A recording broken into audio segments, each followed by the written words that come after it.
I remember the moment my world fell apart. It was a Tuesday evening, the kind of twilight that stains the sky a bruised violet and casts long shadows across manicured lawns.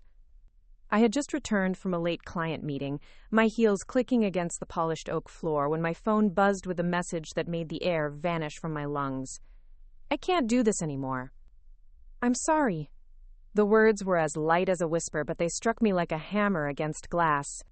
I stared at the screen, my thumb frozen over the call button, unwilling to unleash the barrage of questions that roared in my mind.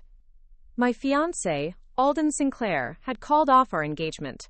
No explanation, no attempt at a real conversation. Just 3 brutal sentences in black text on a white background. I sank onto the chaise longue by the window, the city lights twinkling beyond the curtains like distant stars. My breath came in ragged gulps. For a moment, I felt frozen, not by shock, but by the sudden, crushing weight of disbelief. Alden, with his easy smile and unerring kindness, had promised me a future. Now, with a single text, he had snatched it away. I had always prided myself on my composure, my ability to navigate boardrooms and negotiate million-dollar deals without so much as a tremor in my voice. Yet here I was, undone by a few letters on a screen. My mind raced back to our first encounter at the gallery gala, the way his eyes had sparked when he admired that Monet landscape. I'd never believed in love at first sight until then.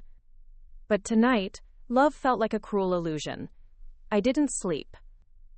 I moved like a ghost through our shared apartment, my fingertips grazing the edges of the life we built together. His favorite leather jacket hanging by the door, the gilded photo frame on the mantel holding our engagement portrait, the half-drunk bottle of Cabernet in the fridge. Each item was a testament to a plan I had once thought was unbreakable. By dawn, when the sun cast pale gold across the city, I was no longer the same person. Gone was the obedient fiancé destined for perfect wedding planning and dutiful support. In her place stood someone sharpened by betrayal, someone determined to reclaim control. The estate had come to me in the calm after my storm of fury. It was a sprawling property on the outskirts of the English countryside, once owned by Alden's ancient family, the Sinclairs, whose lineage stretched back to medieval barons and secret heirs. The Sinclair estate was a labyrinth of ivy-clad stone walls, manicured gardens, and a manor house that whispered of grandeur and hidden passageways. I found it in a late-night online search.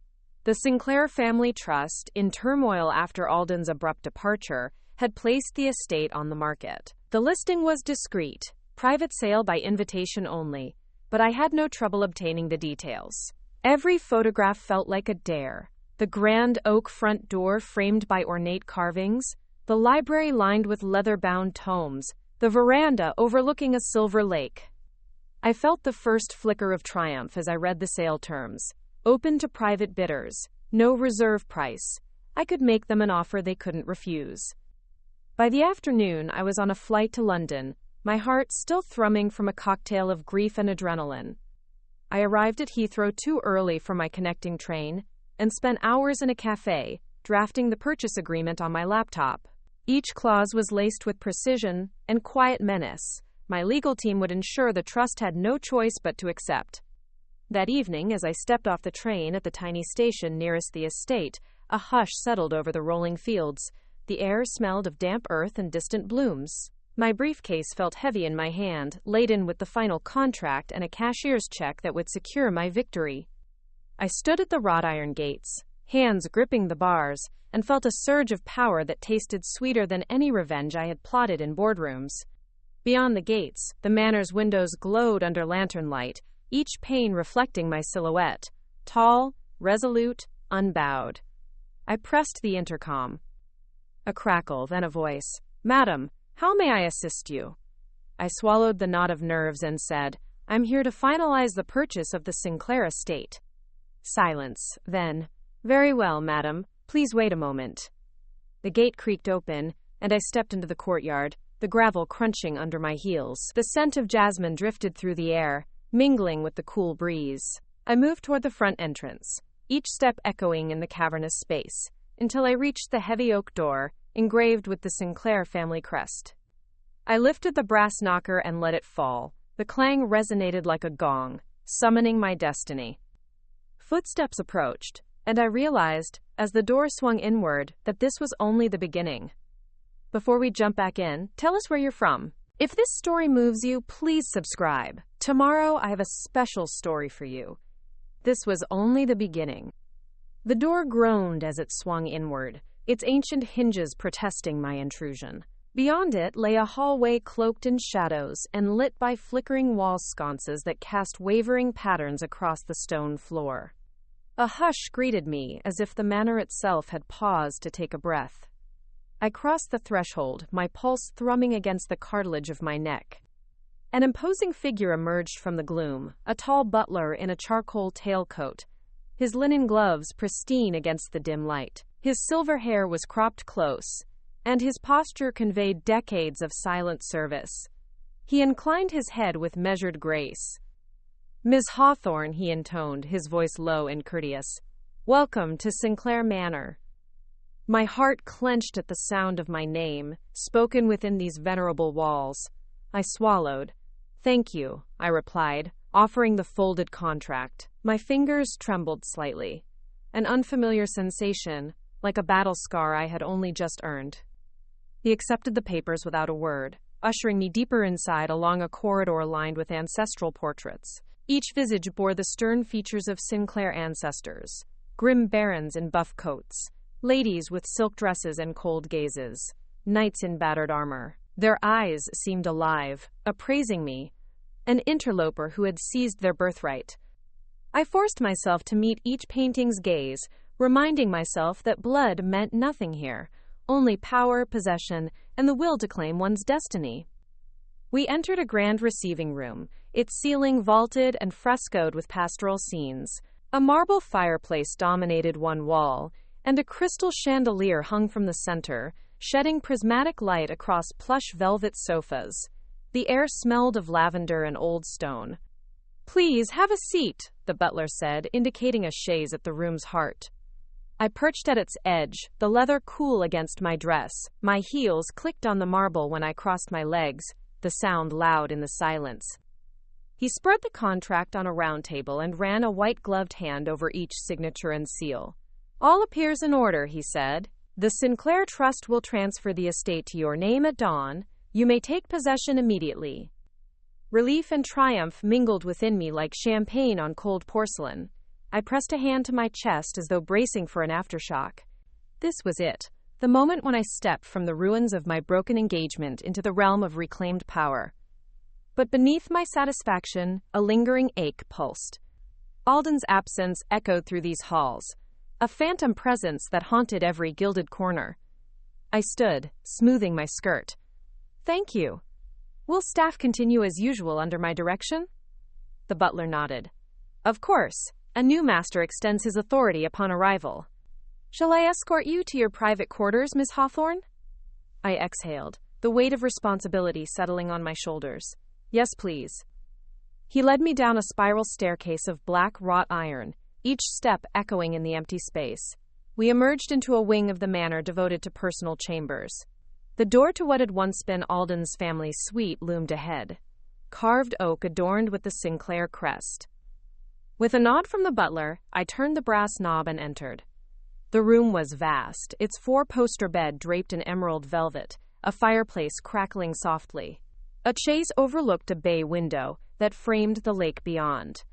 On the bedside table sat a single silver-framed photograph, Alden and me, our faces lit by candlelight at the engagement ball. I froze, my breath catching in my throat. Memories flooded back, the way he had smiled when he slipped the ring onto my finger, how he had promised our lives would be entwined forever. Now that promise lay shattered like broken glass on the marble floor. I crossed to the photograph with slow resolve. Plucking the frame from the table, I let it hover at arm's length. My reflection, hair in a sleek chignon, smoky eyeshadow, lips curved in a tight line, blended with mine on the glass. Neither image felt wholly mine. I set the frame face down on the table. It would remain there, a relic. The butler cleared his throat. "Shall I prepare your suite for dinner, Miss Hawthorne?" I nodded, turning toward the window.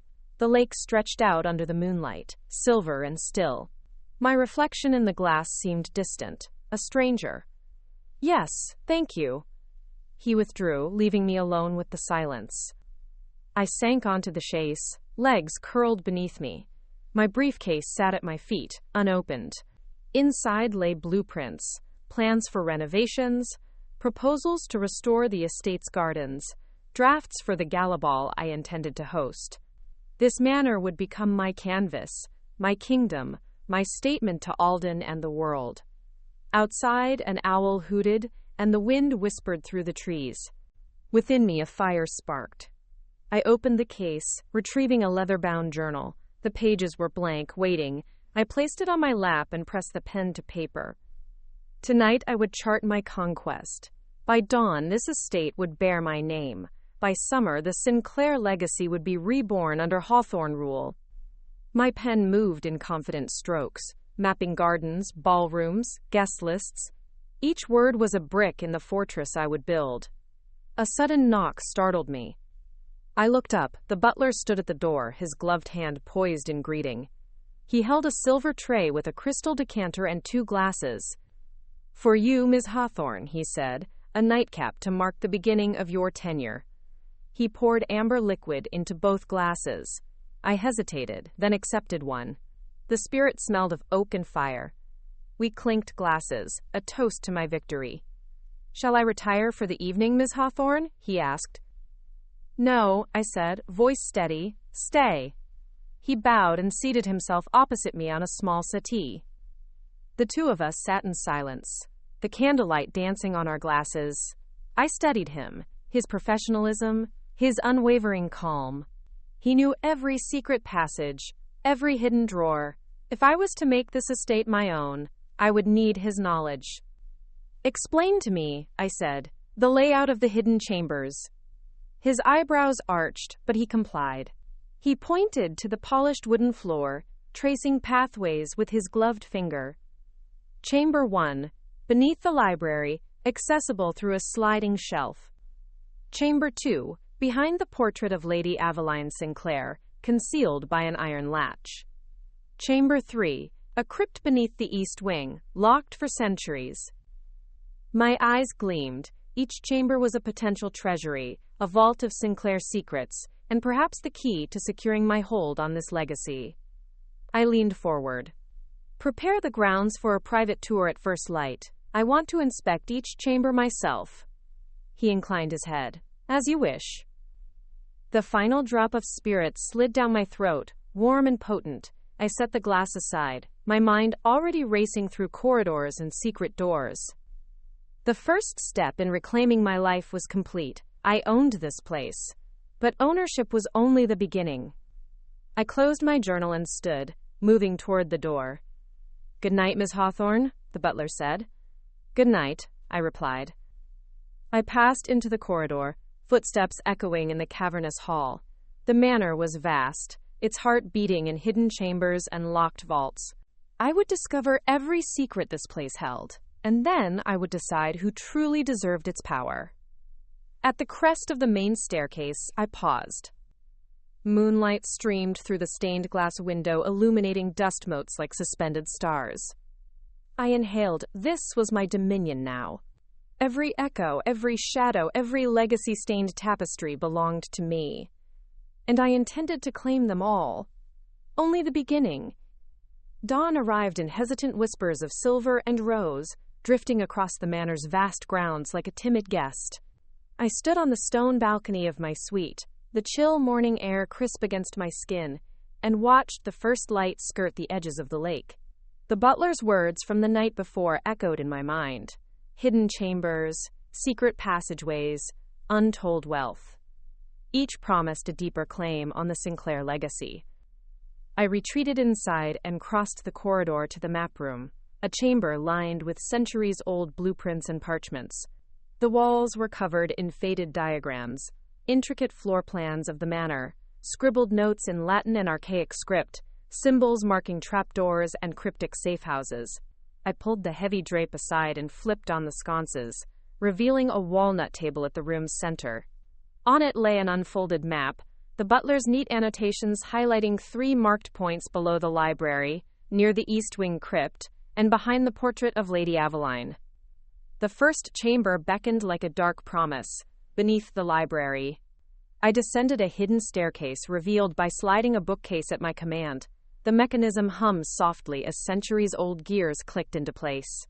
The narrow stone steps wound downward, each inch carrying me further into the Sinclair bloodline's buried secrets. My heart hammered with anticipation as I reached the bottom, a low-ceilinged passage lit by a single torch sconce. I traced the walls with my fingertips, feeling the rough stone, the traces of moss, the weight of untold stories. At the corridor's end, a heavy iron door barred my entrance. I tried the handle. It held firm. From within my jacket, I produced the small, ornate key I'd placed in my purse, the one the butler had discreetly handed me before retreating last night. I inserted it into the lock with trembling precision. The tumblers clicked and released. I pushed the door open and stepped into a vaulted chamber. The air was still and heavy, redolent of leather-bound volumes and damp centuries. Along one wall, a row of oak cabinets stood guard, their brass nameplates tarnished. I moved toward them, my heels echoing across the stone floor, and opened the first drawer. Inside lay ledgers bound in cracked leather, their pages brittle with age. I lifted one, its entries fading into obscurity. Birth records, marriage contracts, financial logs mapping decades of Sinclair fortunes. I thumbed through until one entry caught my eye, a record of silver shipments to the New World, tied to a clandestine venture between a Sinclair baron and colonial merchants. Beneath it, a notation, vault location confirmed, 3rd chamber, a straight line connected to a small symbol I recognized from the map room. I exhaled, my breath visible in the chilled air. The Sinclair's wealth had been amassed not just through legitimacy, but through secret enterprises, smuggling, trade deals, loans made under the table. This was the hidden backbone of their estate. If I could secure that vault, I would lock down not only the property, but the true power that had sustained the family for centuries. I closed the ledger and climbed back up the steps, the blue morning light growing stronger with every ascent. The manor above stirred, the faint sound of staff moving, horses in the stables, the gurgle of water from the fountain in the courtyard. I made my way back to my suite, refilled my glass from the decanter on the sideboard, and wrote in my journal. Chapter 3, Claim the Hidden Fortune. Inspection of Chamber 1 reveals the ledger of ancient trades. Next, follow the notation to the vault. Measure risk versus reward. I dressed quickly in tailored trousers and a silk blouse, tucking my journal and a small flashlight into my bag. At the threshold, the butler awaited me. "Miss Hawthorne," he said, inclining his head, "are you prepared for the tour?" I gave him a confident nod. "Lead the way." He guided me through the winding corridors, pointing out passages and cautioning me about structural weaknesses in the old stone. We passed through the grand library, its shelves towering, until we stood before the sliding bookcase again. This time it opened for me at a wordless gesture, and I took the first step into the subterranean world. As we moved deeper, every footstep amplified in the narrow halls. I focused on the map in my mind, picturing the layout. The first chamber, now examined. The second behind Lady Aveline's portrait. The third beneath the crypt. The second chamber would test my resolve. Behind a painting of the long-dead matriarch, a secret latch disguised in chipped paint and sculpted molding. But I had prepared. Gloves to avoid smudges. Tools silent and efficient. The butler would operate the mechanism under my direction. We reached the East Wing, and he paused before the portrait of Lady Aveline Sinclair, a stern woman whose painted eyes seemed to follow me. He placed his hand on the frame and slid a hidden lever. With a muted grind, the painting swung forward, revealing a narrow opening draped in cobwebs. "You may enter, Miss Hawthorne," he whispered. I took a deep breath. Hand extended, I stepped into the chamber, a small room lit by a single shaft of light through a crack in the floor above. Dust motes swirled around me as I descended a short ladder and stood on creaking floorboards. My flashlight beam landed on a chest carved with the Sinclair crest. My pulse raced. I knelt and eased the lid open. The contents shimmered under my flashlight, a trove of relics whispering of the Sinclairs' hidden past. Stacked meticulously inside the wooden chest were antique lockboxes, each sealed with a different crest. I ran my gloved finger across the nearest one, its emblem depicting a phoenix rising from ashes. Above it, an inscription read, Resurgam. I inhaled sharply. The Sinclairs' motto, I shall rise again. The irony was not lost on me. I closed the lid on the chest and lifted the smallest box, its brass latch resisting with a soft click. Inside, wrapped in faded velvet, lay a small leather-bound notebook and a handful of yellowed letters. My breath caught at the sight of Alden Sinclair's name scrawled on the topmost envelope, his handwriting, elegant and precise.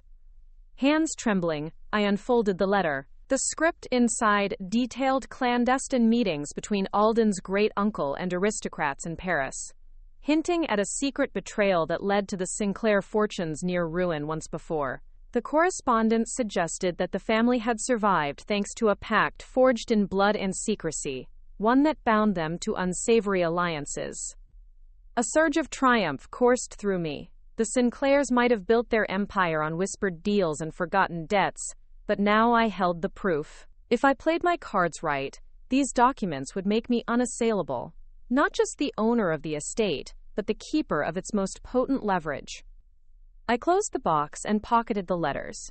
The flashlight's beam revealed a second chest, larger and more ornate, its lid carved with scenes of maritime voyages and exotic ports. The butler's map had identified this as the vault marked for Third Chamber, the repository of the Sinclairs' greatest treasures. My pulse quickened. I knelt in front of the vault's vault, examining its heavy iron door. No keyhole marred its face. Instead, a series of interlocking runes formed a circular lock. I crouched, tracing each symbol until I recognized them, the same insignias that had graced the ledger entries in the first chamber. I pulled the ledger from my bag and leafed to the page where the notations converged into a single symbol, a trident entwined with an Ouroboros. I aligned the vault's runes with the trident's 3 prongs and pressed them in sequence. With a groan that echoed through the chamber, the door swung inward to reveal a room aglow with reflected lamplight. Inside, on a marble pedestal, lay a single object under a silk covering, a treasure reclaimed from the edge of oblivion. Heart-pounding, I stepped forward. My hand brushed the silk, and I paused, savoring the moment. Whatever lay beneath could change everything. I drew back the cloth, and my breath caught in my throat. A gilded reliquary, encrusted with emeralds and rubies, glinted with an otherworldly light. Its surface bore the Sinclair crest, but at its center was an engraved portrait of a young woman, her gaze fierce, her expression defiant. Underneath, a scroll of parchment was pinned by a ruby clasp. I reached for the parchment. The words written in sweeping calligraphy froze my blood. To the one who conquers where we failed, the true legacy awaits, but beware the price. A sudden sound, a distant footstep, deliberate and slow, echoed behind me in the corridor. My breath caught as the relic's glow seemed to flicker. I spun around, eyes wide. Footsteps approaching, and I was not alone. The heavy vault door began to close on its own, the runes clicking shut with finality. No flashbacks, no turning back. I was trapped between the Sinclairs' most dangerous secret and whoever was coming for me. Only one choice remained. I lunged for the iron door as it creaked shut, yanking it open with every ounce of will I possessed. The corridor beyond was empty, the faint echo of retreating footsteps, disappearing around a distant bend. My heart pounded so violently, I feared it might betray me, but I forced calm into my limbs, focusing on breath and purpose. The relic's warning, beware the price, spun in my mind, but all I felt now was the adrenaline craving action. Gingerly, I closed the vault and realigned the runes to lock it once more, my gloved hands working with practiced precision. Each symbol clicked home, sealing away secrets that had tempted me to overreach. As the final rune snapped into place, I exhaled, relief washing through me like cool rain. Yet triumph was a fleeting guest. I sensed the manor's pulse quicken around me, distant shouts, the clang of armor from the crypt, a muffled alarm bell tolling somewhere in the depths. I stashed the gilded reliquary and letters in my satchel and sprinted back toward the ladder leading to the portrait chamber. My mind raced ahead. Alden's name on those letters suggested he'd discovered the family's darkest bargains, and perhaps fled to protect me, or to hide something worse. My own betrayal smoldered with fresh embers of curiosity. If Alden had fled, I would find him. If he'd conspired, I would expose him. I emerged behind Lady Aveline's portrait just as a torch-bearing servant rounded the corner, alarm etched across his face. He opened his mouth to scream, but I placed a finger to my lips and waved him away silently. His eyes flicked with recognition, not of me, but of the estate's new mistress. He inclined his head, mouth zipped by duty. I pressed past him through the library, agility born of years of boardroom maneuvering translating to deft footwork in these velvet-lined halls. The great oak doors at the courtyard beckoned, fresh air beckoned. Once outside, I paused on the terrace, chest heaving. The morning sun sparkled on dew-kissed rose bushes. I spied the fountain's marble figures, water cascading like liquid crystal. Stillness.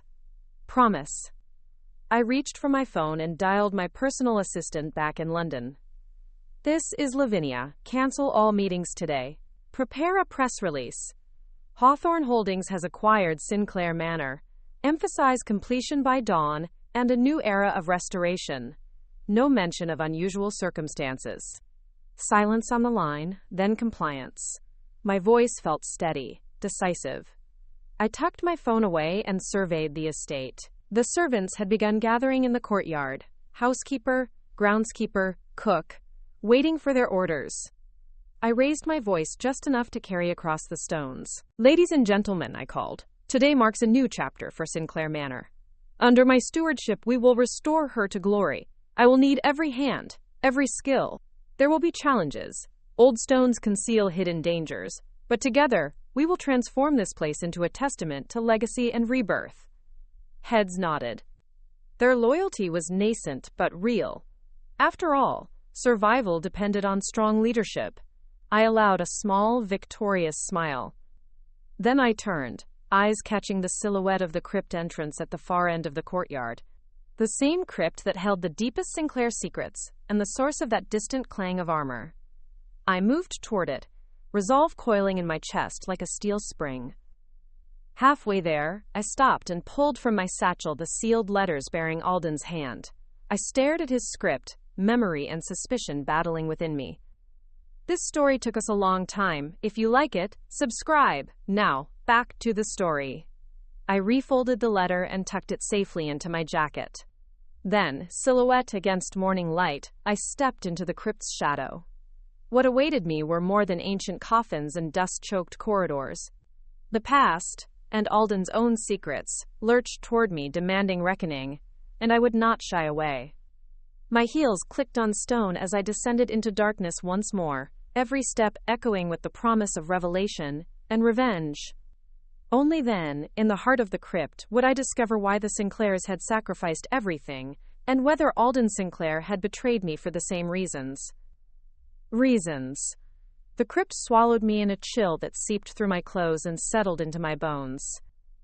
Flickering torchlight revealed row upon row of stone sarcophagi, each lid carved with the names and crests of Sinclairs long gone. The air tasted of dust and something older. Regret, perhaps, or secrets too heavy for living hearts. I advanced past the first few sarcophagi, my footsteps measured, the letters from Alden heavy in my jacket pocket. The deeper I went, the narrower the corridor became, forcing me to turn sideways and lower my shoulder beneath low-hanging stones. My pulse throbbed with the thrill of pursuit. Every dark recess could hide clues, traps, or enemies. I paused at a wrought iron grille set into the far wall, its bars forming a pattern of interlocked vines and wolves' heads. Beyond it lay a chamber glowing with an unearthly blue light. I pressed my hand to the grille, feeling the hum of something elemental, water, or perhaps something more arcane. Steps echoed behind me, deliberate and heavy. I spun, Eyes straining in the dim light, a figure emerged, a man in a tailored suit that seemed out of place amid the ancient stones. His face was obscured by shadow, but when he stepped into the torchlight, I recognized that strong jaw and steel-gray eyes. Alden. He halted 10 paces away, expression unreadable. "No," I whispered, disbelief warbling in my voice. He took another step. "Lavinia," he said, voice low, "you shouldn't have come here." I squared my shoulders. "But I did." He glanced past me at the iron grill. "That chamber is not for you." My gaze followed his. I peered through the bars and saw a still pool at the chamber's center, its surface rippling with phosphorescent light. At its edge lay a sword, an ornate rapier with a snake coiled around its hilt. "A weapon?" I asked, my heart pounding. "From the family vault?" He shook his head. "Not the vault, something older." I turned back to him, anger sharpening my words. "Why did you leave the estate? Why did you abandon me?" His eyes flickered with guilt. He took a breath. "The letters you found, they're real, but there's more I never told you. The Sinclairs made a pact centuries ago, but it wasn't just about wealth or power. It was a protection. This estate was built on that promise." I stepped toward him, every nerve alight. "Protection from what?" He hesitated. "From forces that don't die with flesh, that linger in shadows. This estate is a seal, Lavinia. If it falls into the wrong hands, the bargain breaks." His words hung between us like a curse. I felt the weight of his revelation, the enormity of what I'd claimed. My pulse thundered. "Am I the wrong hands?" I demanded. He met my gaze steadily. "I don't know." A distant rumble shook the corridor, dust falling from ancient beams. The pool's light flared, bathing us in cerulean glow. The rapier's hilt gleamed. I lunged, grasping the iron bars. "Let me see." He moved to intercept, but the floor trembled. A crack snaked along the stone wall near the grill. I reeled back as debris rained down. "Now, Lavinia," he said urgently, "we must seal it." My mind whirled. Memories of our life together, promises made under starlight, clashed with the cold reality of this night. He reached into his coat and produced a weathered pouch. From it he drew 2 silver tokens, marked with the Sinclair crest. "Place these on the grill's seals," he instructed, handing me one. I took it, fingers trembling. The moment my palm closed around the cool metal, I felt a jolt. Images of past Sinclairs flashing in my mind. A knight in midnight armor, a grieving widow weeping at candlelight, a child clutching a doll carved from bone. The chamber rattled. I pressed the token against one of the vine's heads, and a soft click echoed. The light dimmed. He placed his token opposite mine. The grate hummed, the runes on the bars glowing faintly. The pool's ripples stilled completely. We stood in silence, breathless as the crypt stilled itself, as if the world had returned to its slumber. Alden released my gaze. "It works, for now." I withdrew my token, heart racing. "Why didn't you tell me?" He exhaled, regret heavy in his eyes. "I wanted to protect you." The trust's collapse triggered the seal's weakening. "If I'd told you, you'd have tried to stop me or run." Anger flared. "Instead, you left." He stepped forward, closing the space between us. His hand hovered near my face, but he didn't touch me. "I was scared," he confessed, "of you, of this." He swept a hand toward the crypt walls. "Of losing you to it." I stared at him, the betrayal and longing warring inside me. Footsteps above. A new alarm. Urgent. He looked up. "They know we're here." I swallowed. "Then we fight." He offered a half smile, weary but proud. "Together." I nodded, determination blazing. He pulled me into a quick embrace, our wounds laid bare. Then he stepped back, poised. "We need that sword," he said, nodding toward the pool. "It's key to reinforcing the seal, but once drawn it can't be sheathed." I squared my shoulders. "Then we must be sure." He led me to the opening in the grill. I peered inside. The water's iridescent glow beckoned. With a shared look, we knelt at the edge. I plunged my hand into the icy depths, ignoring the shock that seized my arm. The rapier's hilt was cold as death. I gripped it and pulled, feeling the weight of destiny settle into my palm. The instant it cleared the water, a roar thundered from the hall above, the alarm intensifying. The crypt's stone doors began to grind open. Alden's eyes met mine. "Hold tight," he warned. I nodded, wrapping both hands around the hilt. The sword felt alive, humming with power that coursed up my arm and into my blood. Outside, footsteps, many footsteps, echoed. I drew the blade, and a burst of light erupted, expelling the fear that had shadowed me since that fateful text. I raised the sword overhead, the blade gleaming with azure fire.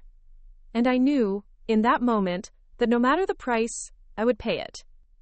Because I would not be forsaken again. I would not be forsaken again. The crypt's stone doors thundered open, and the abrupt clang of metal against stone echoed like a battle horn. Alden and I broke apart, eyes locking in a shared understanding. Whatever came next, we faced it side by side. Figures emerged from the gloom, dozens of them, silhouetted by the torchlight. Servants? Guards loyal to the Sinclair Trust? Or something older, darker, drawn by the sword's awakening? They moved in unison, steps measured, weapons drawn, pikes, halberds, torches. Alden's hand closed around my wrist. "Stay close," he murmured. I nodded, resolve hardening in my chest like flint. I hefted the rapier, its blade humming with latent power. A surge of energy coursed through me, igniting bravery in my veins. The first guard lunged, a broad-shouldered man in a black uniform, crest pinned to his breast. He thrust his pike toward Alden, but I intercepted, stepping forward with the sword angled in a precision thrust. The blade sliced through the pike's shaft, its celestial light igniting sparks against iron. He recoiled, stunned, as the rapier's blade spilled incandescent arcs in the dim corridor. The guard's eyes widened in fear, a hesitation I seized. I pivoted, slashing down. The rapier's glow dimmed slightly on contact, but the guard's pike fell shattered to the ground. A wave of realization washed over me. The sword was a conduit for both offense and seal. It could protect or destroy. Alden engaged the next two guards with swift, practiced strikes. His motions were measured, economical, every thrust and parry reflecting years of training. But I led the charge, ripples of azure light trailing each movement. Around me, chaos exploded. Torches flew as guards fell back. The crypt's vaulted ceiling rattled, dust sprinkling down. Yet the sword cut a path of clarity through the pandemonium. I realized then, the Sinclairs had been more than just barons and bankers. They were wardens, protectors of a threshold between worlds. Their pacts had bound this estate to powers beyond mortal ken. But I belonged to this world. I wielded this blade by right of conquest, by resolve. One guard, bigger, fiercer, charged with a double-headed axe. I met him squarely. His first swing forced me back.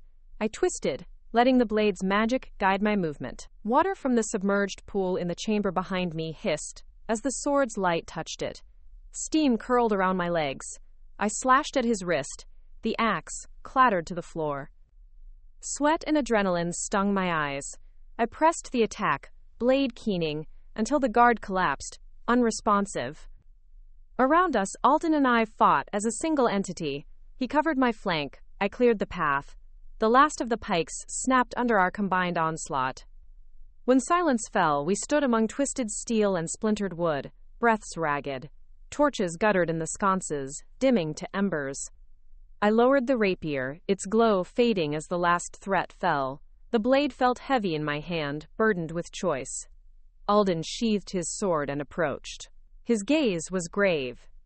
"We've broken the immediate threat," he said, "but this was just their first wave. The Trust will retaliate. They'll send more." I looked around at the fallen, servants once loyal, now pawns in a game of power. My chest tightened with remorse. "This isn't their fight," I whispered. He placed a hand on my shoulder. "It is now." I squared my shoulders. "Then we'll show them what it means to claim Sinclair heritage." He nodded, pride softening his stern features. I raised the blade. To the manor. We secure the grounds, then consolidate our position. He led the way up the corridor. I followed, each step echoing purpose. We emerged into the library, the shifting shadows of dusk visible through the high windows. The manor above groaned, as though awakened from a long slumber. By the time we reached the grand hall, the staff had gathered under the butler's direction. Safe, if shaken, but alive. The butler offered me a curt nod of respect as we entered. "Madam," he said quietly, "they storm the grounds in force." My gaze swept the assembled. Housekeeper, groundskeeper, cook, footman, dozens of souls looking to me for direction. I lifted the rapier. "Listen to me. This estate is ours. No more fear. No more hiding. We stand our ground or we lose everything." A murmur of assent rippled through the hall. I turned to the butler. "Send word to London, reinforcements at once, and secure the family vaults." He bowed, dispatching officers to carry out orders. Alden stepped to my side. "What's our next move?" he asked. I looked toward the towering windows, the sky bleeding crimson with the setting sun. The manor's silhouette was a fortress of possibilities. "The arsenal in the east wing," I replied. "We fortify it, then meet them on our terms. At dawn, we strike back." He smiled, tension easing. "Together, then." I nodded, heart steady. We would hold this place, this inheritance forged in betrayal and reclaimed by resolve. The Sinclair's legacy would endure, but under my rule. And Alden would learn that no matter the cost, no force could sever what we had reclaimed in blood and steel. As the last light of day vanished, I felt the weight of destiny settle around me. In the shadow of this ancient manor, I had carved my own path, and I would never be forsaken again. Again! The manor's corridors felt alive with tension as Alden and I strategized beneath the flickering lanterns of the arsenal wing. Once a dusty armory, its walls now gleamed with rows of polished rifles, pikes, and crossbows. Evidence of centuries-old defense preparations. I inhaled the metallic scent mingled with oil and wood shavings, my pulse steadying as I realized the power at our disposal. Alden crouched beside a wooden crate full of powder charges. "With these, we can rig a perimeter," he said softly, eyes focused on the barrels. "It'll slow them down, buy us time." I nodded, running my fingertips over the fine grain of a longbow's stock. "And these," I said, lifting the bow, "can strike from above. We'll position sharpshooters in the west tower." He glanced at me, pride warming his features. "Lavinia, you've always had an instinct for tactical advantage." My lips curved in a half-smile. "That client I faced in that boardroom hardly compares to a siege. But I learned to read people, read situations. Same skill, different stakes." We moved in concert, mapping out our defensive lines with swift precision. Outside, the moon slipped behind clouds, and the first sounds of enemy approach reached us. Distant boots on gravel, the low murmur of orders. I issued directions. Footmen to guard the north gate, groundskeepers armed with crossbows to hang back behind hedges, the butler stationed as a coordinator. Each servant took their role, their eyes shining with newfound resolve. As we emerged into the courtyard, the air crackled with anticipation. Torches blazed, and the earth hummed beneath the approaching army's march. The Sinclair Trust's banner, black wolf on silver, flapped in the wind as their forces assembled at the iron gates. Alden placed a hand on my arm. "Ready?" I met his gaze, heart a quiet drum. "Ready." The gates groaned as they were breached. A shower of splinters flew. Below the east tower's crenellations, 2 sharpshooters knocked arrows and held their breath. I raised the halberd I'd claimed from the armory and screamed, "Stand your ground!" Alden's blade rang out as he rushed the initial foot soldiers.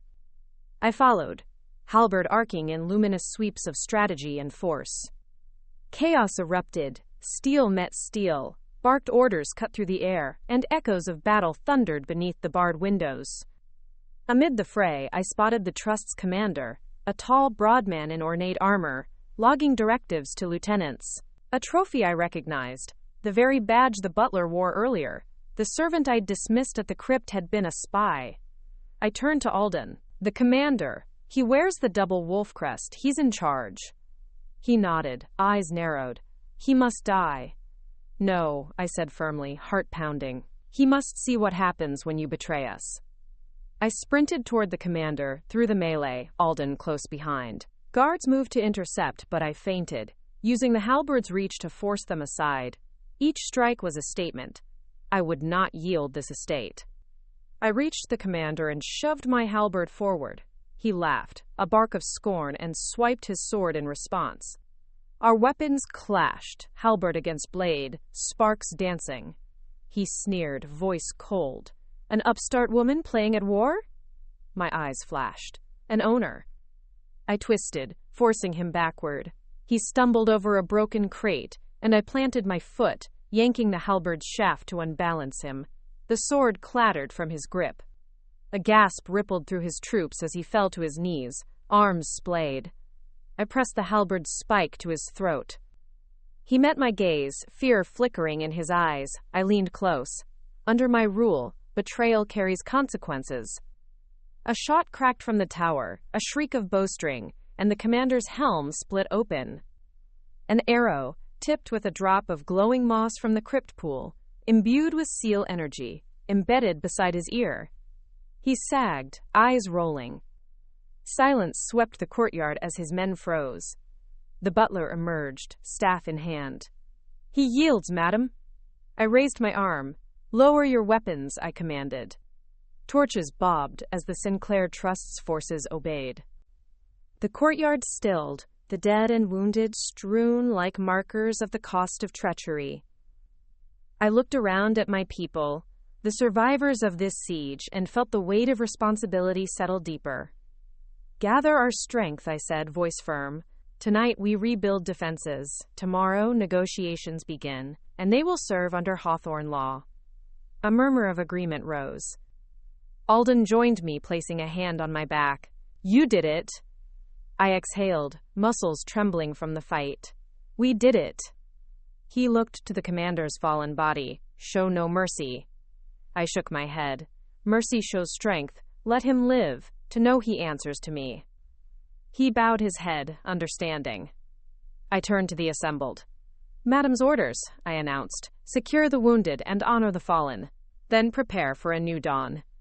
As torches flickered and servants moved to tend the wounded, I slipped away with Alden toward the West Tower. The night's victory still tasted of ash and iron, but hope glinted beneath the carnage. Next, I said, voice resolute, we restore the seal and ensure no one ever challenges the Sinclair estate again. He nodded, and together we climbed the spiral stairs toward the tower's heights, where the first light of dawn would mark the beginning of our true reign. Heights, where the first light of dawn would mark the beginning of our true reign. At the apex of the West Tower, the wind howled like a restless spirit, carrying with it the scent of rain and the promise of change. From the narrow slit windows, the estate lay sprawled beneath us, Silver Lake glinting, formal gardens laid out like an embroidery, and the shattered remains of the enemy forces gathered in the courtyard below. I gripped the battlement's stone lip, every muscle alive with anticipation. Alden slid to my side, his steady presence anchoring me to the moment. This view, I whispered, voice carried away by the gale. It's ours. He nodded, eyes on the distant gates where the Sinclair Trust's banners still fluttered in defeat. It is, but our work has just begun. The world will know of this conquest. I turned from the view and studied the rapier at my hip, its azure glow now dim and expectant.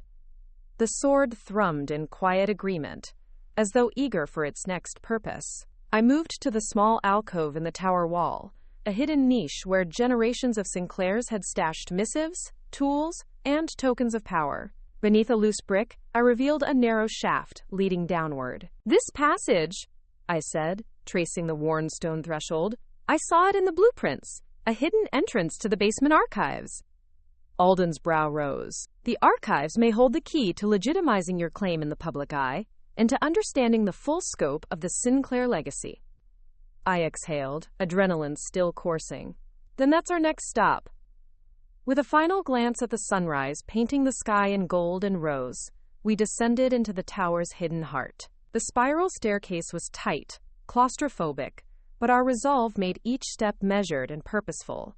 At the bottom, a short corridor led to a reinforced door, its face inscribed with the phrase, Veritas et Fortitudo, truth and fortitude. Alden produced another silver token from his coat and inserted it into a matching indentation above the door handle. The mechanism clicked, doors swung inward, and we entered a vast chamber lined with shelves carved directly into the bedrock walls. Countless scrolls, ledgers, and bound volumes rested on those shelves, an undiscovered trove of Sinclair history. I felt a thrill as my fingers brushed the spines of centuries-old records. Here lay the official deeds of land, charters from kings, letters to political figures, proof that the Sinclairs had woven themselves into the fabric of European nobility. But also here were hidden chapters, reports of raids launched to protect allies, secret alliances with foreign courts, and pleas for aid during times of crisis. I skimmed the nearest ledger, noting the dates and names: a Sinclair lord who had supplied refugees during a forgotten war, a lady who had negotiated peace treaties in disguise, and a faith healer accused of witchcraft who had saved the manor from plague. Treasures beyond gold, I murmured. Alden swept his gaze across the rows. Documentation of every pact. This will cement your position. Historical claims no trust could overturn. I nodded, eyes blazing. Collect everything. We will present it to the board in London. And I opened a chest in the center, revealing a sealed satchel with the Sinclair crest. This contains the final codex, unpublished memoirs from the family's founder. They're set to reveal the original pact's nature. My fingers shook as I broke the wax seal and extracted a leather folio. The leather was supple, embossed with the founder's crest, a stag and a raven intertwined. I opened to the first page. Elegant script, weaving tales of duty, patronage, and a dark promise to shield the realm from an ancient corruption. Lightning flashed outside, rain hammering the arched windows. The folio's final paragraph, unfinished, hinted at a betrayal within the founder's own bloodline. My chest tightened. A new question seized me. If the founder's heir had betrayed that pact once, what had become of the original protections? And could I trust my own lineage, not simply by purchase, but by blood, to uphold it? Alden placed a hand on my wrist. Lavinia, he said softly, we'll study this together, but first we must secure this chamber. Anyone who knows of it is a threat. I swallowed, the weight of centuries pressing against my shoulders. Then let's lock it down. At my command, Alden lined the shelves with warding candles, remnants of a forgotten ritual I'd discovered in the founder's notes. Blue flames flickered to life, and a low hum thrummed through the stone. The hidden mechanism sealed the doors behind us with a resonant thud. In the hush that followed, I unfolded the folio on a carving table and traced the founder's signature.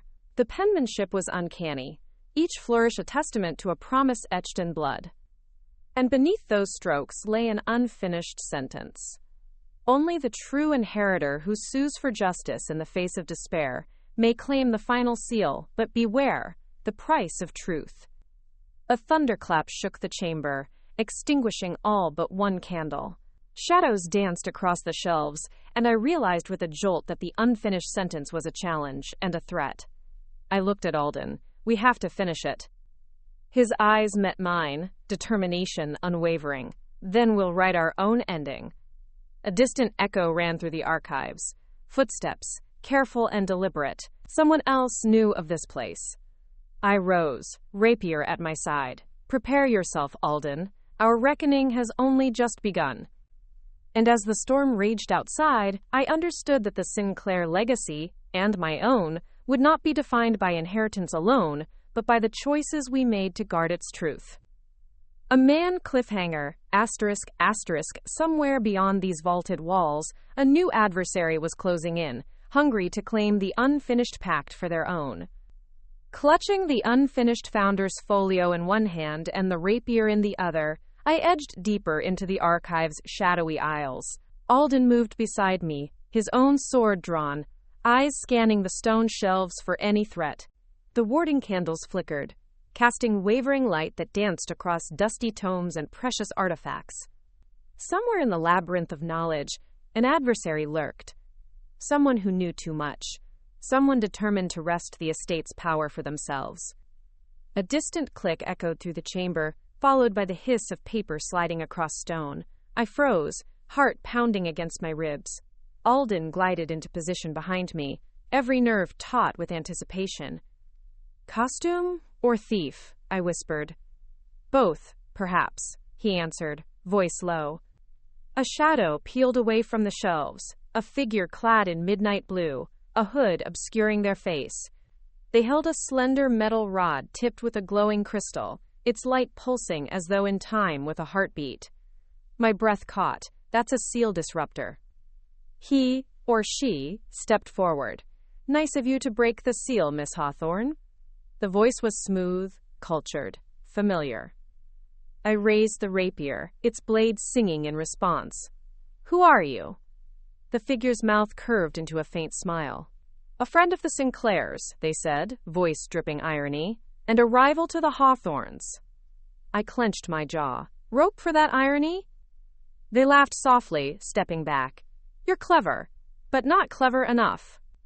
The seal disruptor pulsed, and I felt a low vibration underfoot, warding magic unspooling. The candle's blue flames sputtered, and the chamber's doors creaked as though on the verge of opening.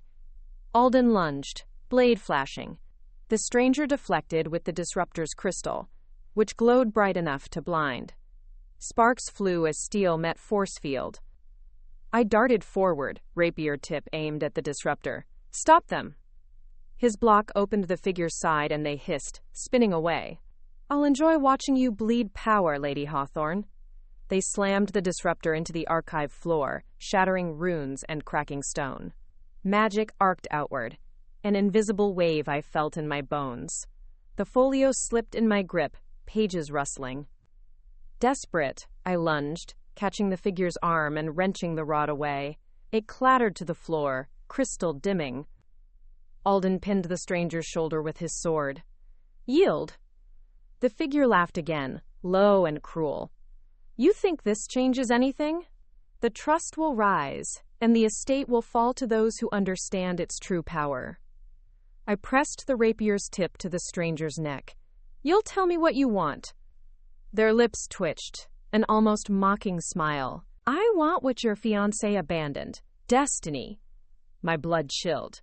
"You worked with Alden?" The smile faded. "We were allies until Hawthorne greed interfered." Alden's jaw clenched. "Lavinia?"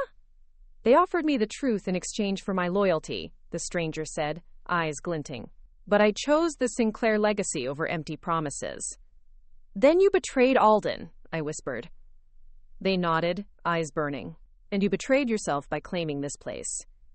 You have the Founder's Codex, now complete the pact correctly, or the seal will break entirely." The archives trembled. Dust fell like rain. The doors groaned downward, and I realized they would soon open, exposing us to the manor above. I tightened my grip on the rapier. "We finished the pact our way." The stranger let out a cold laugh. "That is why you will lose." Suddenly, the doors above burst inward. Torchlight flooded the archives, revealing a squad of armored guards bearing Sinclair Trust standards. Their captain pointed, shouting orders. Alden hooked his arm around mine. "We're outnumbered." I met the stranger's gaze. "Help us, or you die here." They hesitated, conflict flashing across their face.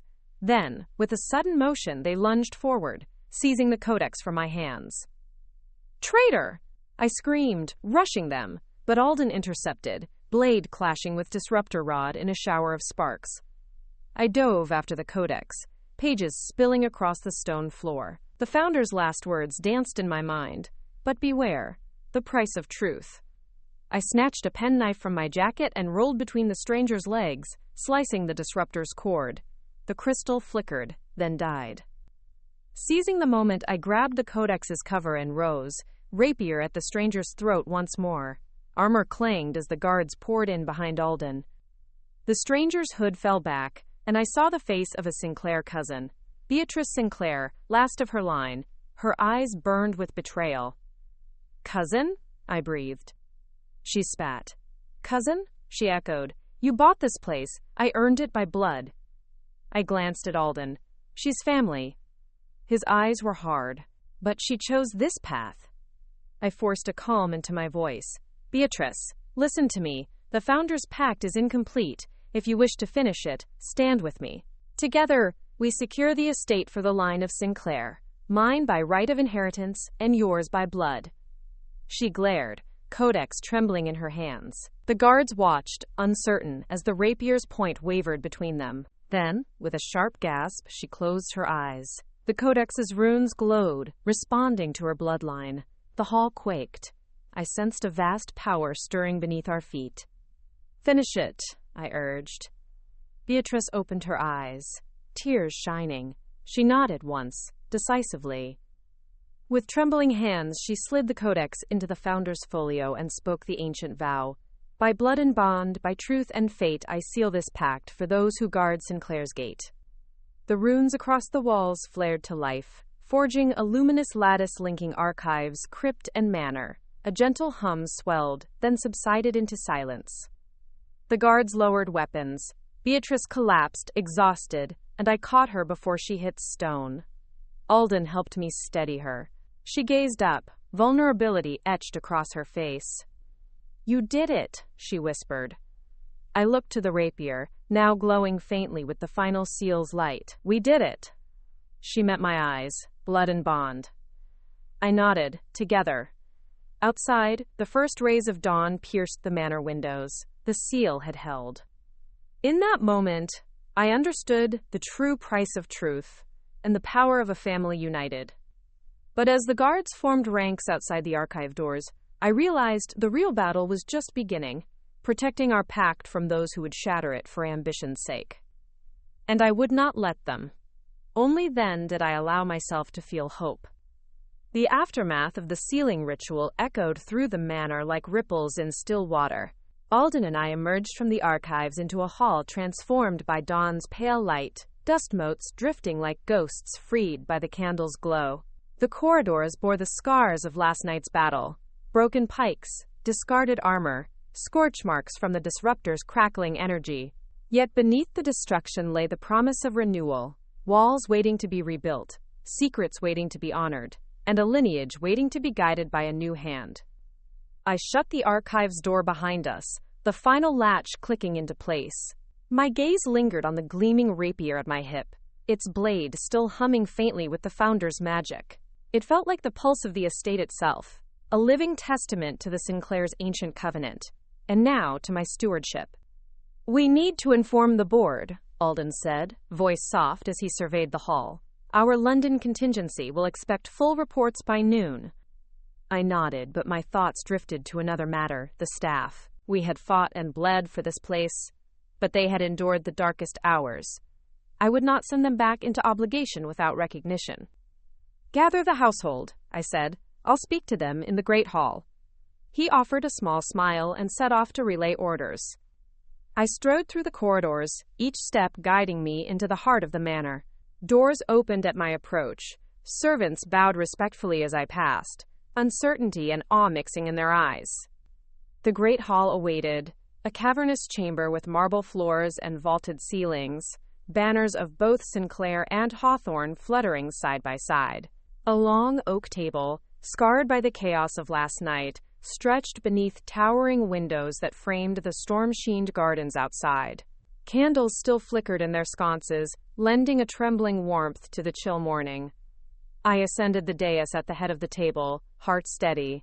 Below me, the household gathered. The butler, cheeks pale but proud. The housekeeper, hands white-knuckled from gripping bows. The groundskeeper, shoulders squared beneath his muddy tunic. And dozens of men and women whose lives had been upended by betrayal and bloodshed. Silence hung in the air, an expectant hush that felt heavier than any war cry. I let their eyes find mine. Yesterday, many of you survived because you believed in the Sinclair name, I began, voice resonant in the vaulted space. Today, you continue with Hawthorne resolve and Sinclair honor. We fought not for vengeance alone, but to protect something greater than any one of us. They listened, faces solemn. I continued, I promised restoration. I promised a new era of greatness. But promises mean nothing without action. That is why, effective immediately, I establish a council of stewardship, Among you, we will share decisions on the estate's renewal. No one person will bear the weight alone." A murmur of surprise rippled through the crowd. Heads turned to the butler, who inclined his head approvingly. "Furthermore," I pressed on, "every wage earned, every skill offered, will be compensated handsomely. You will know security under my rule, as you have under Sinclair blood." The housekeeper stepped forward, eyes glistening. "Madam, we are honored to serve." I nodded and gestured to the groundskeeper. "And you, all of you, prepare the gardens. They have suffered under neglect and siege. Read pathways, clear the fountains, plant new roses. Let our first harvest honor life over death." Quote. He dipped his head. "At once, madam." I lowered my gaze to the wooden table, running my fingers over its scarred surface. Ghostly memories of last night's defense lingered. Sweat, blood, victory, and loss intertwined. Alden joined me at my side, placing a hand on my back. His presence was a steady flame in the hush. As I looked around the hall, I realized that the true strength of the estate lay not just in its ancient magic or solid stone, but in the hearts of those who lived and breathed within it. "Together," I said softly, voice carrying conviction, "we will rebuild. And when the Sinclair Trust dares come forth again, they will find not an empty manor, but a bastion of unity and unbreakable will." A cheer rose, tentative at first, then swelling like a tidal wave of relief and determination. The dynasty was reborn not by pedigree alone, but by shared purpose. But as the cheers echoed off the walls, I felt a chill along my spine, an echo of movement at the edge of my vision. My eyes darted to the shadowed archway, where a figure slipped away, cloaked in black. I caught Alden's gaze, his eyes narrowed. "Someone remains loyal to the trust," he murmured. My heart tightened. In the midst of celebration, a threat lingered, one that could unravel the fragile unity we'd forged. I raised my rapier, its blade catching the candlelight. "To the traitor," I declared, voice clear and commanding, "may they know the price of betrayal under my watch." The hall fell silent, the echo of my words resonating in every corner. And in that moment, I understood. The true battle for the Sinclair estate had only just begun. The castle corridors stretched before me like a serpent's spine, each shadowed archway a lure into unseen dangers. My rapier and the echo of my decree reverberated off the ancient stone. Guards and servants alike stiffened at my approach, eyes wary. I led them in a tight formation, Alden at my shoulder, every step measured to meet the traitor's threat. The butler, face ashen but resolute, carried the lantern that pierced the gloom. Behind him followed the housekeeper, clutching a crossbow, and 2 footmen armed with swords. The silence felt fragile. One misstep, one misworded command, and panic could swallow them whole. We paused at the foot of the grand staircase, where the polished banister gleamed like bone in the lantern's light. I ran a finger along its curve, reminding myself that this place, despite its labyrinthine secrets, was now mine to protect. The butler whispered, "Madam, the archways beyond lead to the old wing, once the servants' quarters, now mostly abandoned." "Good," I replied. "The traitor will use what we neglect." Alden nodded. "Stay alert." I swallowed, forcing resolve into my limbs. "Move." We ascended in single file, boots muffled on the plush carpet that once muffled footfalls into silence. Portraits of stern ancestors watched us from every gilded frame, their eyes accusing us of unworthy inheritances. I felt their judgment but pressed on. Bloodlines meant nothing without action. At the top landing, the passage split. One corridor led to the private chambers we had claimed, the other descended to the old wing. A chill draft whispered from that direction, a promise of stale air and forgotten corners. I gestured toward it. "Lead the way," I told the butler. He obliged, stepping into the dark with a confidence born of decades in service. The corridor's wallpaper peeled like old scabs, and moth-eaten drapes hung over dusty windows. Light from our lantern revealed a solitary door at the far end, its wood warped with age and neglect. I halted. "He's here," I said, voice low. Alden crouched beside me. "Ready your blade." I nodded, gripping the rapier hilt until leather creaked. The butler placed a hand on the door, hesitated, then rapped softly 3 times. The silence that followed was absolute. I pressed my ear to the door. No movement. My heartbeat pounded in my temples. I exchanged a glance with Alden. He gave the slightest nod. Together we burst in. The room was barren, faded rugs on the floor, a single iron bed frame against the far wall. But the lantern's glow revealed footprints of dust disturbed, and a ledger open on a small desk. The codex rested beside it, spine broken, runes dimmed. My stomach sank. "Beatrice?" I whispered. No answer. Instead, a faint click behind me. I spun, rapier up, to confront a figure stepping out of the corner shadows. I raised my blade. "Show yourself!" A slender hand emerged, unclasping a hood to reveal not Beatrice but the housekeeper, her eyes wide with guilt. "My lady," she stammered, voice tremulous, "forgive me." Betrayal was a blade sharper than any I'd wielded. I felt my breath catch as her expression wavered between loyalty and fear. "Why?" I demanded. She swallowed. "I tried to protect you both from the power you don't yet understand. The Codex, it's dangerous." Alden's sword hummed as he advanced. "Dangerous doesn't justify disloyalty." She shook her head, tears streaking her cheeks. "I only wanted to keep the manor safe." The seal weakened again when the archives were breached. More will come. Noble houses, mercenaries. They'll tear this place apart for a taste of Sinclair magic. I sheathed my rapier, eyes locked on her trembling frame. "Your fear made you a traitor." She dropped her head. "I'm sorry." Silence pressed in, broken only by the lantern's flame dancing on broken runes. Finally, I spoke. "Tell me what you know."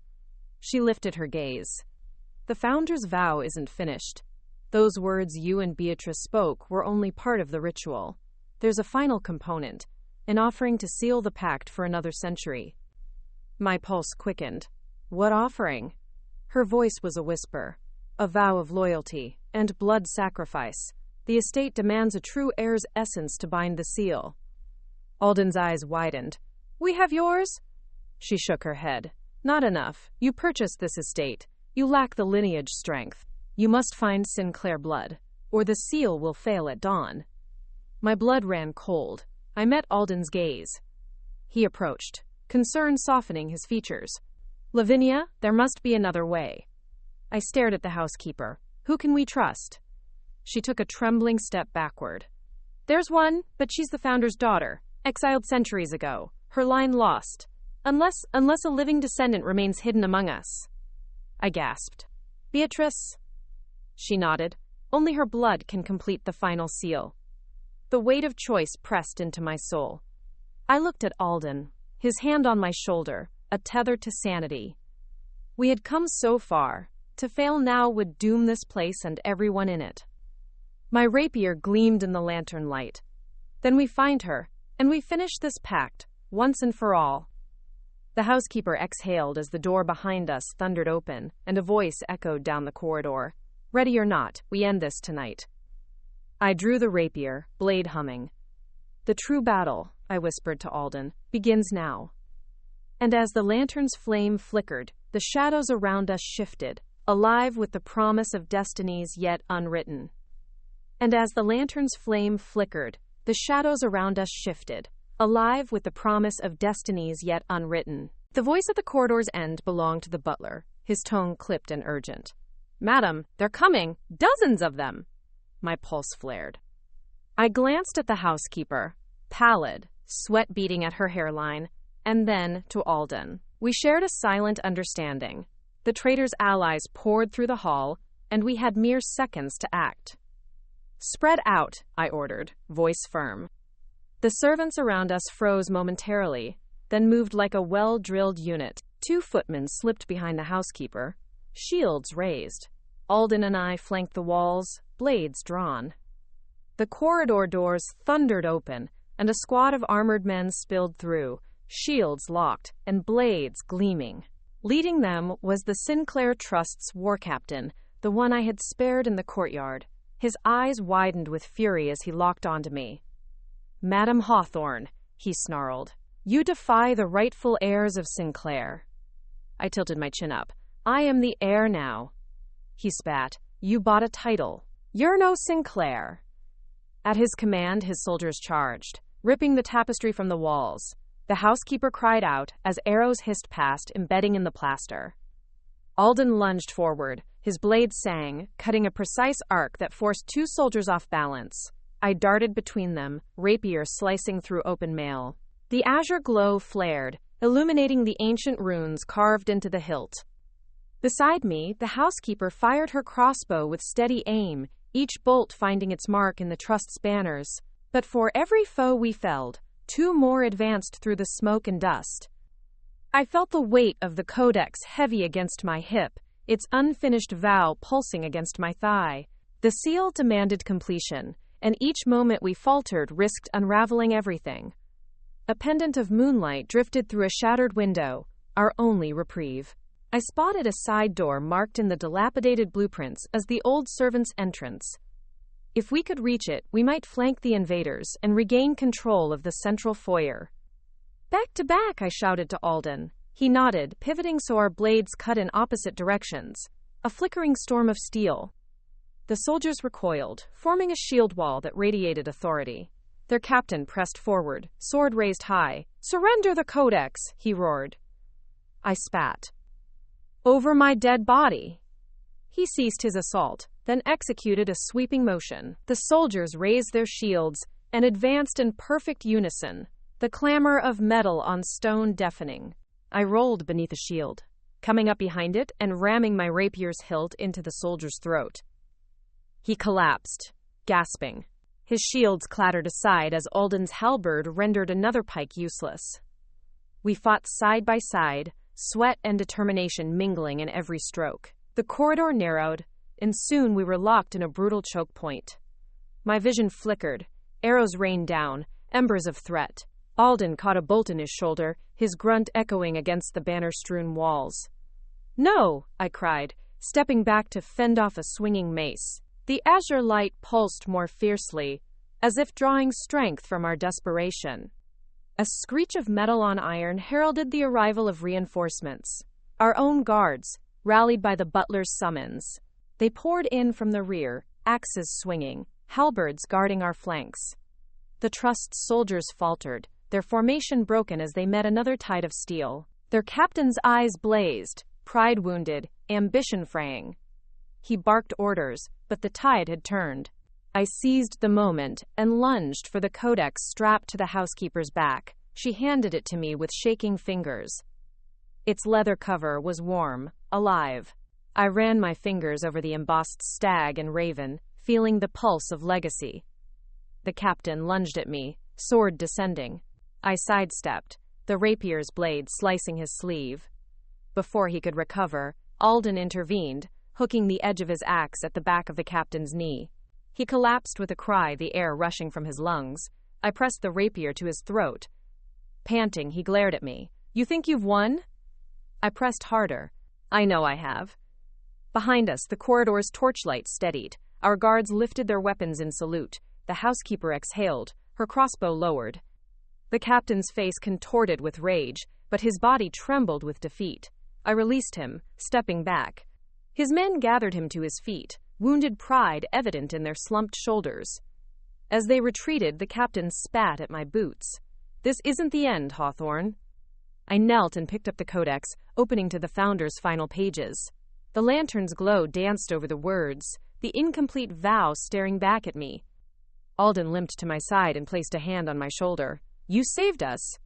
I shook my head. We saved each other. Quote. I closed the codex, embossing the words in my memory. Only the true inheritor who sues for justice in the face of despair may claim the final seal, but beware, the price of truth. A distant chime echoed through the corridors, the manor's ancient clock striking the 10th hour. Each toll resonated like a heartbeat in the silent aftermath. I slid the codex into my satchel, turning to face Alden. The wound in his shoulder bled through his tunic, but his eyes shone with relief and determination. Prepare for the final vow, I said, voice steady. We must complete the pact before the last chime falls. Alden drew me into a brief embrace, our sanctuary in the storm. But behind us, a hidden doorway creaked open, revealing a pair of glowing eyes, watching, waiting.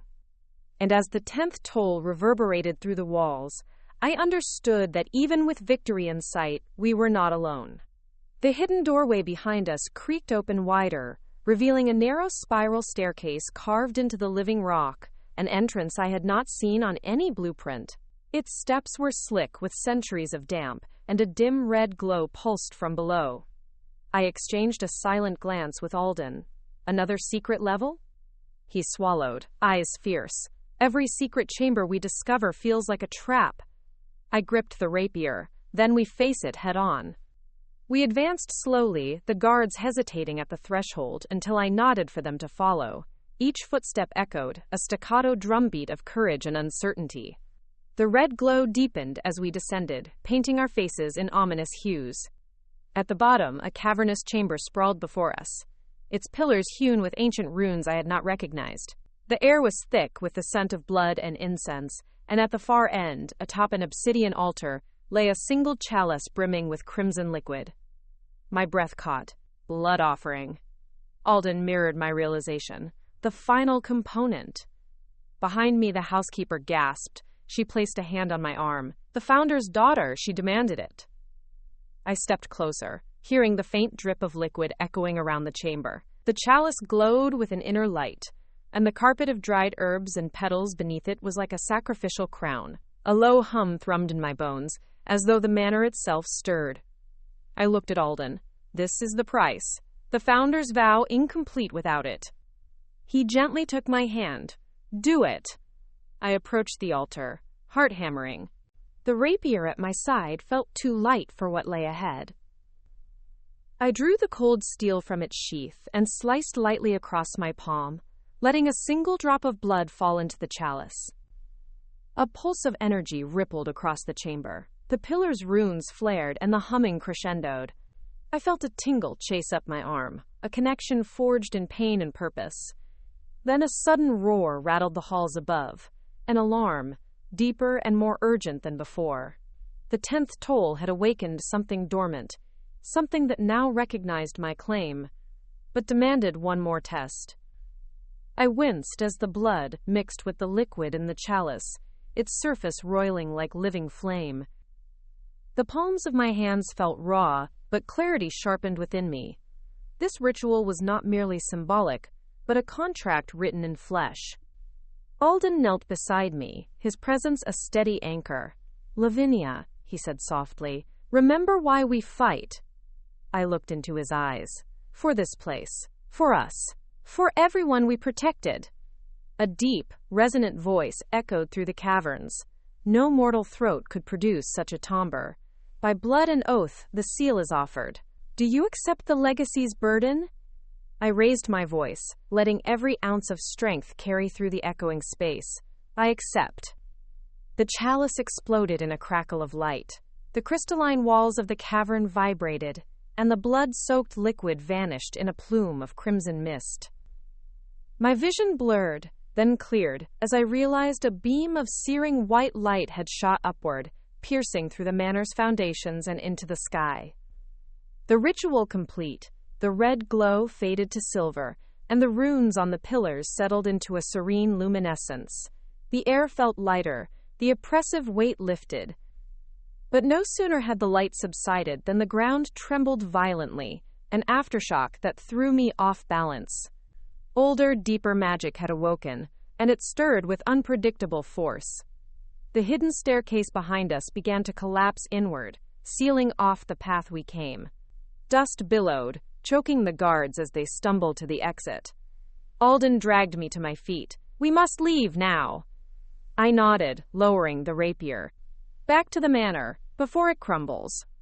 We raced up the steps, the housekeeper and servants close behind, the echoes of rock on rock chasing us. Each step felt like an eternity, the world shaking like a brittle shell. We burst through the sealed doorway into the corridor, collapsing against the stone. Alden turned, rapier drawn, but the path behind us was already entombed in rubble. I pressed a hand to my bleeding palm, but the pain was distant, Triumph and survival surged through me instead. The manor above groaned with the release of ancient power. Torches flickered, and windows shook. I touched my chest, feeling the rapier's warmth as if it were a heartbeat. "The pact is complete," I whispered. Alden wrapped his arm around me. "We did it." I exhaled, eyes on the crumbling corridor. Our secrets lay buried below, and our legacy stood unbroken. But as we limped through the war-torn halls, I knew new challenges awaited. Rulers who would covet our power, neighbors who would test our strength. And I would be ready. So would Alden. For together we were the keepers of Sinclair's rebirth, bound by blood, oath, and unyielding determination. The estate had found its master, and its true heir would never be forsaken again. The morning after the ritual dawned clear and cold, sunlight spilling across the manor's battered facade like a benediction. I stood on the veranda, the rapier sheathed at my side, and watched as the staff, shivering but determined, cleared rubble and tended to wounded walls. Everywhere I looked, there was evidence of last night's upheaval. Scorch marks on stone, arcane fractures in wood beams, and the faint hum of lingering magic in the air. Alden joined me, cloak dusted with detritus, his shoulder wrapped in a crimson-stained bandage. He offered me a flask of tea, its warmth a welcome comfort. I wrapped both hands around the cup, inhaling the steamy brew's sweetness. "We've held the line," he said softly, watching the gardeners set new posts for the broken rose arches. I nodded, letting a small smile curtail the tension in my chest. "We have." But beneath my satisfaction, a new urgency thrummed. The founder's blood pact had sealed the estate's ancient corruption. But what of the outside world, the courts in London, the Sinclair Trust's allies? I had undone one betrayal, but dozens more lingered. "Alden," I began, voice low, "I need to secure our standing with the Crown. If the Trust petitions Parliament, they could challenge my ownership." His gray eyes sharpened. "Then we prepare our case. Evidence from the archives, the codex, everything." I exhaled. "And I need you at my side for the House Council meeting in London. They convene in a fortnight." He set his flask aside. "I'll ride with you, whatever comes." I stood taller. "Thank you." He traced a finger along the rapier's hilt. "First, though, we show everyone the manor's revival." I turned to behold the grounds. New saplings planted along the walkways, the fountain cleared of debris, banners fluttering. The staff worked with newfound pride. I strode toward the central courtyard, Alden close behind. The butler waited by the main doors, clipboard in hand. His eyes, once guarded, now gleamed with cautious optimism. "Madam," he said, "the Council of Stewardship awaits your presence in the gallery." I stepped inside the grand entrance hall, where the walls shone polished, and new tapestries lined the banisters, gifts curated to celebrate the manor's rebirth. The council, 6 men and women drawn from the estate's key staff and local dignitaries, gathered around a marble table, their gazes turned to me, expectant and hopeful. I took my place at the table's head, breath steady. "Thank you all for your dedication. Today, we chart our course forward." The groundskeeper spoke first, proposing repairs to the stables and expansions of the walled vineyards. The cook requested funds to replant the herb gardens that once supplied the kitchens. Each request was met with questions and diligent notes. I approved budgets, appointed teams, and set timelines. Halfway through the session, a horn sounded outside, sharp and insistent. The council exchanged uneasy glances. I excused myself and stepped onto the terrace. Below, a lone rider galloped toward the gates, dust trailing behind. His cloak bore the seal of the crown, an unequivocal summons. I turned to the butler. "Word from the king's envoy." He dipped his head. "They request your presence at court. Letters arrived at dawn." I felt the pull of duty tug at my soul. This was the moment to prove that the Hawthorne name, backed by Sinclair power, could stand before the throne. I returned to the gallery. "Council, our work here is vital, but I must attend a royal audience. Alden will oversee these efforts in my stead." A hush fell, but I saw understanding in their eyes. The weight of leadership demanded sacrifice. I addressed the envoy's scroll. "I will depart within 2 days. Until then, continue with the vineyard restoration and the steward's repairs. I trust your judgment." They rose in unison, pledging fealty and resolve. I embraced Alden. I'll need your counsel at court. The trust will challenge me directly. He kissed my temple. We faced them together. Quote, as I prepared for the journey to London, I felt the estate's magic pulse beneath my feet, a constant reminder of the secret sacrifices we'd made and the power we wielded. That night, in my chambers, I sat before the portrait of the founder, now hung in the gallery, gazing upon our council. I whispered, your legacy is safe. Yet, as I turned to seal my travel case, a folded note slipped from behind the frame. My name scrawled in the trust commander's handwriting. We will see you undone, Hawthorne. The crown's favor is fleeting. Cold dread slithered through me. I met Alden's eyes across the room.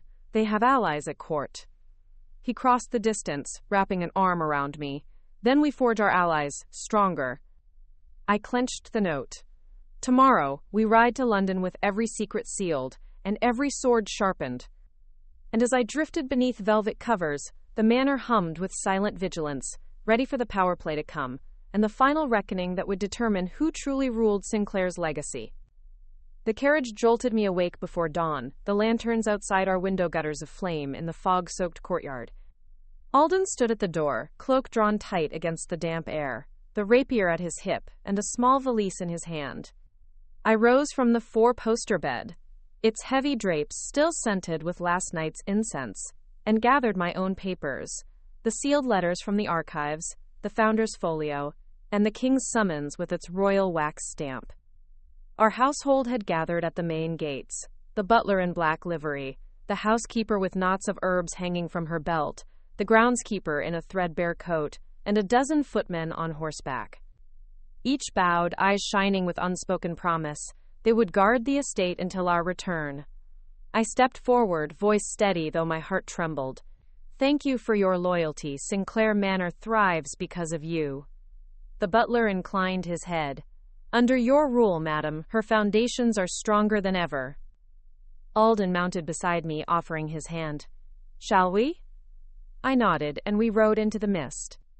The road to London was a ribbon of pebbled gray flanked by skeletal hedgerows. Dawn's pale gold lit our path, and the world seemed halfway between sleep and waking, perfect for secrets to slip unseen.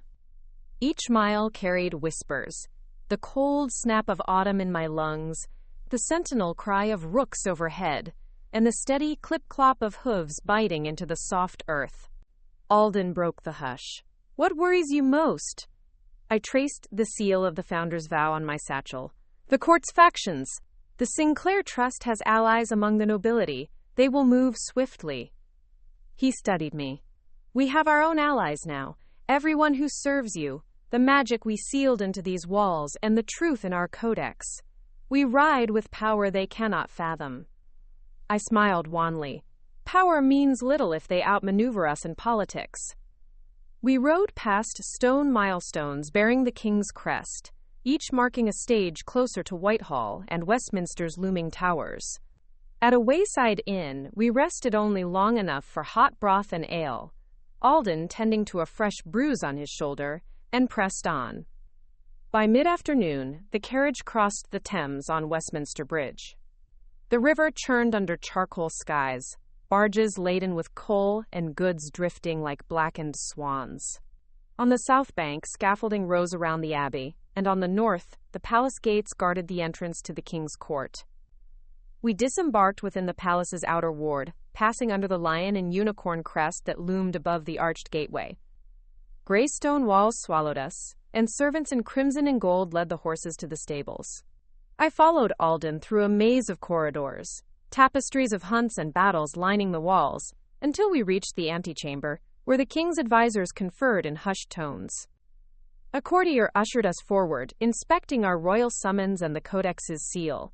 His eyes flicked over the founder's sigil and widened.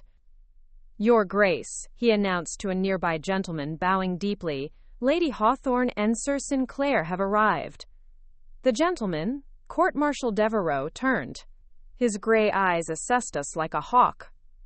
Welcome, Lady Hawthorne. His Majesty awaits you in the painted chamber. Walk steadily and show no fear. I offered a curtsy, heart pounding. Thank you, Marshal. Alden squeezed my shoulder. Steady. We proceeded through a narrow corridor into the painted chamber, an oval room where candlelight danced on walls strewn with vast murals of kings and conquests. A hearth blazed at the far end, gilded and grand. At its hearth stood the king himself, King Edward VIII, garbed in a doublet of deep blue satin, chain of office glimmering across his chest. He watched us approach, expression inscrutable. Courtiers lined the chamber's rim, their jeweled gowns and clipped gazes focused on our every move. The hush was absolute, except for the crackle of the fire and the soft rustle of silks. I knelt first. Your Majesty, I am Lady Lavinia Hawthorne, sole owner of Sinclair Manor by purchase and stewardship, and I present the Sinclair Codex to affirm my claim. The king inclined his head slightly. Rise, Lady Hawthorne. I obeyed, tucking the codex beneath my cloak. He gestured to Alden. And you are Sir Alden Sinclair? Alden bowed. At your service, Your Majesty. The king's gaze flicked between us. Mary Hawthorne, he intoned, reading from our summons. The trust contests your purchase, alleging coercion and improper use of royal seals. I offer you this audience to prove your authority. My pulse spiked. I stand by every document, Your Majesty. The estate was offered without reserve. I secured the deeds through lawful means and through service to the Sinclair heritage. Courtiers murmured. A slip of parchment changed hands among them. The king studied it, brow creasing. He turned to Marshal Devereux. Have these documents been reviewed by the Lord Chancellor? The Marshal hesitated. Not yet, sire. Your Majesty, I interjected, voice calm, the archives of Sinclair Manor contain charters granted directly by your ancestors. I beg permission to present their originals. The king's gaze sharpened. You request permission to retrieve documents from your estate's vaults? I nodded. They confirmed that the Sinclairs earned their lands by service and oath to the crown. I will bring them to London myself, if you grant a writ of safe conduct. Behind me, Alden stiffened. A laugh, low and colder than dawn. A voice from the shadows. Lady Hawthorne begs too much. The chamber turned. At the ornate doorway stood the Sinclair Trust's commander, his armor polished, sword at his side, flanked by 2 armed guards. I trust you'll find my writ insufficient, he sneered. You seek to drag the king's patience into the mud. The king raised a hand, forestalling conflict. Enough. The Lord Chancellor shall attend us presently. Until then, Lady Hawthorne may remain under royal guard, her estate's papers to be examined in your absence. My heart seized. Royal guard. Custody. I steadied myself. Your Majesty, I ask only for justice. He silenced me with a gesture. Stand aside. The marshal moved forward, placing himself between me and the commander. His Majesty's command. I felt Alden's fingers tighten around my elbow. The king took a step toward me, eyes like polished steel. When the Chancellor arrives, you will present your case. Dismissed. He turned away, dismissing the assembly. Courtiers dispersed. The commander offered a mocking bow. The marshal escorted me from the chamber. Alden followed, eyes burning with concern. In the corridor, I bowed my head. This was expected. Alden clasped my hand. We'll show them the codex ourselves if we must. I swallowed. But not before the Chancellor reviews their claims, and the Trust's. A cold wind hissed through the hallway. I looked back at the painted chamber's doors, now closed, ornate locks glinting in the torchlight. Beyond those doors lay the fate of Sinclair Manor, and our future with the crown. And as the doors swung shut with a thunderous click, I realized the true test had begun, whether our blood and oaths could stand against royal intrigue and ancient rivalries, or whether the Hawthorne purchase would be unraveled by the king's own hand. The king's own hand. The corridor outside the painted chamber was oppressively silent after the doors closed. Torches flickered in iron sconces, their flames casting wavering shadows that seemed to reach for my ankles as I walked. Alden matched my pace, his presence a quiet reassurance even as uncertainty tightened its grip around my heart. The marshal of the court led us through a labyrinth of stone passages toward a side chamber. The Lord Chancellor's office, I presumed. Your Majesty's instructions, the marshal intoned, are to await the Lord Chancellor's arrival. You may remain in this anteroom. He indicated 2 high-backed chairs before a heavy oak desk. I sank into one, smoothing my skirts, a futile gesture, given my racing thoughts. Alden settled beside me, cloak draped over his wound-strewn shoulder. The marshal bowed and stepped away, leaving us alone with the hush of the hall. I released a slow breath. He'll review the trust's petition and my counterclaims, 300 years of charters, royal decrees, and the Founder's Codex. Alden's hand brushed mine, and they'll see the truth. I closed my eyes, recalling each document I'd prepared. The original deed from Henry VIII granting the land for Sinclair service, the Codex's sealed pages detailing alliances with the Crown, and the letters Alden and I had risked our lives to secure. A soft chime announced the Chancellor's approach. The oak door swung open, revealing a stately figure garbed in robes of midnight blue trimmed with ermine. Lord Chancellor Blackwood's stern visage was framed by silver hair, and his eyes, gray as shale, studied us with unflinching scrutiny. Lady Hawthorne, Sir Sinclair, he greeted, voice smooth as aged whiskey. The king's patience grows thin. Sit, if you will. We obeyed, sliding into the chairs with careful grace. The Chancellor stood behind his desk, steepling his fingers. I have before me the petition of the Sinclair Trust, he began, sliding a parchment forward. They claim coercion, the misuse of royal seals, and the improper acquisition of family assets. Your response? I took the parchment and let my gaze flit over the formal accusations. Allegations that the trust had been misled, that my purchase exploited a moment of chaos in the trust's leadership. I cleared my throat. My Lord Chancellor, the purchase adhered to every statute. The sale was public, with no reserve price, and all royal notifications were processed through the proper channels. Moreover, the Sinclair Trust's leadership vacated their claim through resignation, no court documents to the contrary. I paused, reaching into my satchel. I present the original seal of the Crown, countersigned by the Lord Chancellor's own predecessor, authorizing the sale. I placed a red-waxed packet on the desk. The Chancellor raised an eyebrow and broke the seal. Inside, a gold-embossed letter and the King's signet nodal. He examined it carefully, then nodded. Indeed, he murmured, this appears in order, yet... The door burst open. A page, breathless, proffered another parchment. My lord, urgent dispatch from the Privy Council. Lady Hawthorne's codex has been confirmed authentic, but intelligence reports indicate the trust commander is rallying foreign investors to challenge her title. Silence enveloped the room. Alden's jaw tightened. The Chancellor rubbed his temples. Foreign interests, undermining the Crown's authority, this complicates matters immensely. I rose, heart pounding. My lord, I will personally guarantee the Codex's integrity.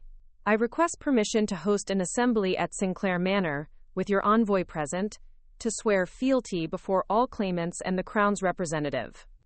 The Chancellor's gaze flicked between me and Alden. At length he nodded slowly. A bold proposal. If the king approves, the trust's objections will be moot. But you must secure the manor's safety until then, and you will provide hostages, trusted by the Crown. My chest tightened. Hostages, the housekeeper, the butler, even Alden. Yet without this assembly, the trust would drag this dispute into disarray. I accept those terms, my Lord Chancellor, I said, voice unwavering. He allowed a thin smile. See that you prepare. His Majesty will want assurances by tomorrow's council. Dismissed. He swept from the room. I exhaled, the weight of political maneuvering crashing over me. Alden stood and offered me his arm. You did it. For now. I nodded. We ride tonight. We return to the estate with the Chancellor's writ. Outside the chamber, dusk settled over Whitehall.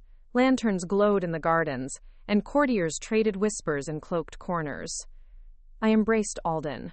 We leave at once. He kissed my temple, concern softening his steel. Let's go home and secure our future. We mounted our horses within the palace stables. the cold night air biting as we cantered toward the city gates. Each step shook with memories of betrayal and triumph, and every shadow seemed pregnant with unseen eyes. At the bridge over the Thames, a solitary boat waited, a barge from the Crown, bearing the Chancellor's envoy and his writ, illuminated by lanterns swinging in the wind. The envoy, robed in scarlet, held the Chancellor's seal aloft. I dismounted and crossed the bridge steps, the cold stone slick beneath my boots. The envoy unfurled the scroll, gold leaf catching the lamplight, and read aloud. By royal decree, Lady Lavinia Hawthorne is recognized as lawful owner and steward of Sinclair Manor pending the council assembly at the estate. Any challenge to her title shall be subject to Crown arbitration. I bowed deeply. Your Majesty. Alden closed his arm around me. My lady, he said, illuminating the moment with quiet pride. The envoy nodded and signaled his guards to accompany us back to the boat. As I stepped aboard the barge, the water lapped like whispers of the manor we'd left behind. The lanterns bobbed, casting fractured reflections. I watched the palace lights fade across the river's surface, my heart caught between triumph and trepidation. The Chancellor's writ granted me breathing room, but at Sinclair Manor, enemies still plotted in the dark. As the barge cut through the mist, I realized that every mile drawn away from London was another mile closer to the storm gathering at home. And at the manor's gates, the final act of reckoning awaited, and the greatest betrayal yet unseen. Cliffhanger, asterisk, asterisk. A silent rider surged past our returning barge, racing towards Sinclair Manor with night-black wings of warning. A lone rider cut across the moors in the silver glow of the cottage lanterns flickering in the mist. His horse's hooves drummed like an urgent heartbeat against the dew-soft earth, carrying him straight into the heart of the storm we'd barely contained. He wore the battered livery of Sinclair Manor's guard, a sleeve emblazoned with the intertwined stag and raven, and clutched a rolled parchment in his hand marked by a single crimson seal. By the time the barge reached the manor's jetty, the rider had already disappeared into the labyrinth of hedgerows and torches lighting the terrace. Alden and I disembarked, toes brushing against the worn boards. The night air was heavy with anticipation and dread. Servants darted past us, forming into ranks. The butler stepped forward, face ashen beneath the lantern light. Madam, he announced, his voice quivering, there's been an incident at the West Gate. My pulse quickened. Go, I turned to Alden. Stay here, secure the Chancellor's writ. I'll see to it. He slipped an arm around my waist. Together. I nodded and hurried toward the western flank of the manor, crossbow bolts clinking at my belt. The moon, half hidden by drifting clouds, cast the formal gardens into a dance of shadow and silver. Stone statues seemed to loom, silent sentinels to our secret. The air smelled of wet grass and smoke. I found the west gate half smashed, iron bars twisted, hinges splintered. Beyond, a crumpled form lay among the cobblestones. The groundskeeper, eyes wide with shock, crimson staining his tunic. He lifted a trembling hand, pointing toward the hedge labyrinth.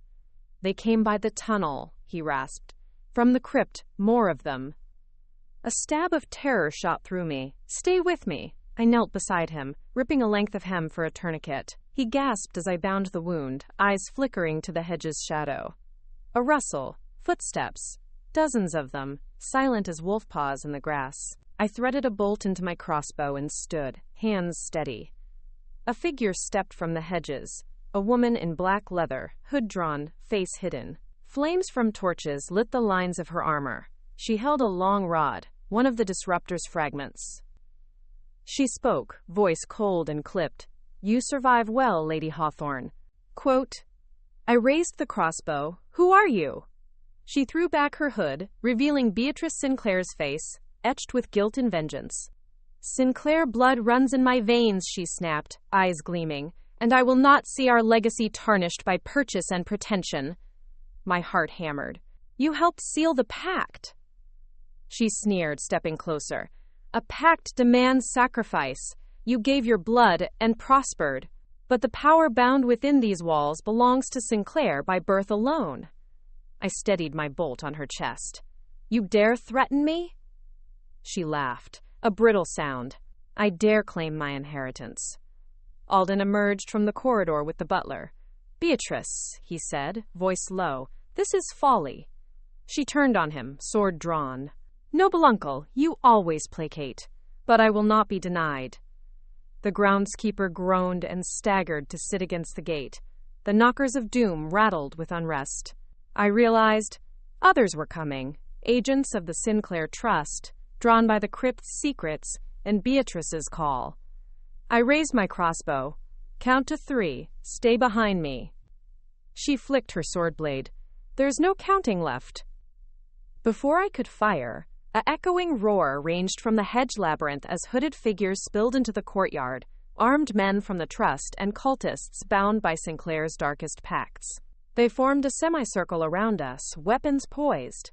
Beatrice smirked. "Your hired guards won't stand against destiny." My crossbow snapped free, but before I could pull the trigger, Alden's voice rang out, "Lavinia!" He pointed to the west tower, where a torch illuminated the face of a rune-inscribed doorway, one I had yet to discover. The runes glowed faintly. I felt the Founder's magic thrumming under my boots. This was more than a political coup. It was a fight for the soul of the estate. With the groundskeeper's blood slowing, time became a blade's breadth. I turned to Beatrice, defiance blazing. "You'll have to go through me." She laughed again, but her eyes flickered with uncertainty. The disruptor rod in her hand crackled yellow energy. Unstable, wild. Above us, a crescendo of thunder rolled. Rain spat against the cobbles. I drew the rapier from my hip, its blade glowing azure against the chaos. "For Sinclair, and for Hawthorne." I lunged at the nearest Trust soldier, sword reflecting lightning's flash. Alden hurled a torch at the assembled, igniting oil flasks at their boots. Flames roared. The courtyard erupted into battle once more, sword against sword, magic against metal. Beatrice retreated toward the rune door. Her sword strokes pushed me back. She hissed, "I'll seal you out." Lightning forked down through the clouds, illuminating the rune door's cracks. The words I had transcribed from the archives came to my mind. "Open not the seal before rightful claim, or face the oath's binding flame." Her hand pressed against the door. Electricity arced. A bolt of lightning struck the courtyard's stone statuary, sending shards scattering like startled birds. I shielded my eyes. When the light faded, Beatrice was gone, drawn through the rune door, which yawned open like a wound in the manor's foundations. Silence. The Trust soldiers froze. The cultists hissed, glancing into the dark portal. I realized I must go after her. The door was the final gateway to the crypt's sealed heart. Alden grabbed my arm. "This is what we trained for." I nodded, steeling myself. "For Sinclair, for Hawthorne." As lightning forked again, I crossed the threshold into darkness, rapier raised. The door slammed shut behind us, plunging the courtyard into roaring silence. And I knew, with every step into the abyss, that the final confrontation for Sinclair Manor and my future had begun. Darkness swallowed us as the rune door slammed shut behind me, the heavy stone grinding into place with finality.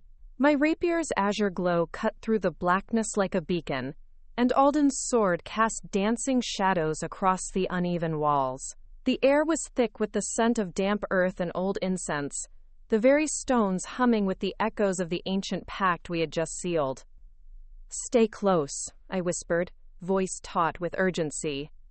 Alden's hand pressed against the small of my back, grounding me. We advanced cautiously, feet scraping the rough-hewn floor, every footfall echoing 50-fold. The corridor sloped downward, and the walls narrowed until we moved single file, our breaths measured to conserve light and will.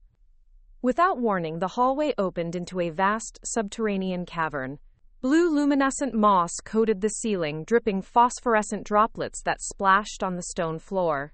In the center, a ring of monolithic pillars carved with Sinclair runes surrounded a pool of still water, mirror-smooth, reflecting our braced silhouettes. But the pool's surface shifted as a shape emerged, a figure clad in black leather, hood drawn, sword wreathed in yellow energy. Beatrice Sinclair stepped forward, her eyes blazing with fury and sorrow. You should never have sealed the pact without Sinclair blood alone, she intoned. You buy power with coin. I earn it with lineage. I squared my shoulders. We earned it with sacrifice. You made your claim and abandoned your family. Now you threaten us. She laughed, a harsh, brittle sound. We'll see who the founder favors. She lunged, the disruptor sword's crackling energy slicing through the air. I parried, rapier humming as we clashed. Sparks flew at each collision of steel and magic. Alden engaged two figures emerging from shadow, cultists garbed in midnight cloaks, daggers drawn. He fought with fierce precision, parrying their blows and striking back with measured force. I spun away from Beatrice's furious assault and charged the nearest cultist.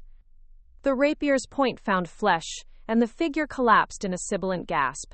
The enchantment on the blade burned with righteous light. Above, the pillar's runes flared. The cavern trembled.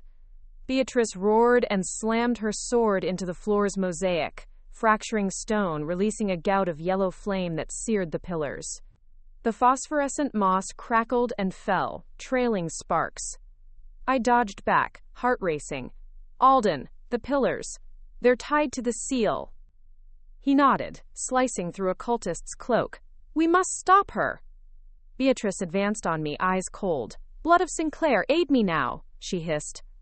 The pool's water roiled, glowing violet. From its depths rose a shadowy form, an enormous wolf with eyes like embers and fur-dripping phosphor. It bellowed, shaking the cavern, its howl a clash of earth and sky. I stumbled back, awe and terror colliding. The wolf lunged at me, teeth bared.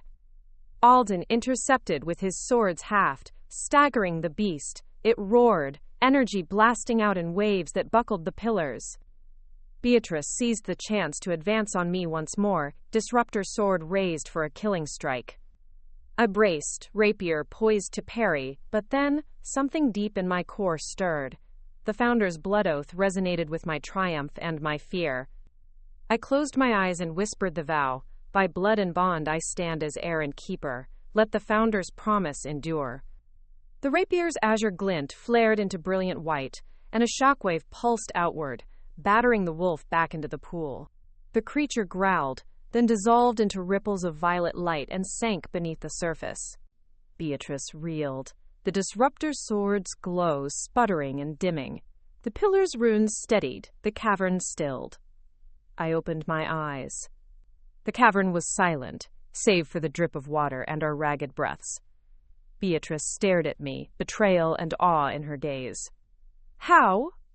I approached, rapier lowered but ready. The founder's oath chose unity over division. You broke the bond with your treachery. Tears glimmered in her eyes as the cave's luminescence returned to gentle violet. She sank to her knees, dropping the disruptor sword. I see why you have the founder's favor. Alden knelt beside her, concern softening his features. Rise, cousin. This estate belongs to all Sinclairs, by blood and by choice. She rose slowly, eyes downcast. I was blinded by vengeance. I extended a hand, voice gentle but firm. Then stand with us. Help me protect the lineage, not destroy it. She nodded, acceptance and regret mingling. The cavern's oppressive air lifted as though answered by her humility. Above, the rune door trembled and swung open, dust drifting downward. The crypt's echoes beckoned as though welcoming its new guardians. I exchanged a glance with Alden. Shall we? He smiled, relief bright in his eyes. Together. As we ascended the stairs, the wolf's howl echoed once more, triumphant, now freed from vengeance. We emerged onto the manor grounds at first light, Beatrice and Alden flanking me, the rapier's glow, faint but steadfast.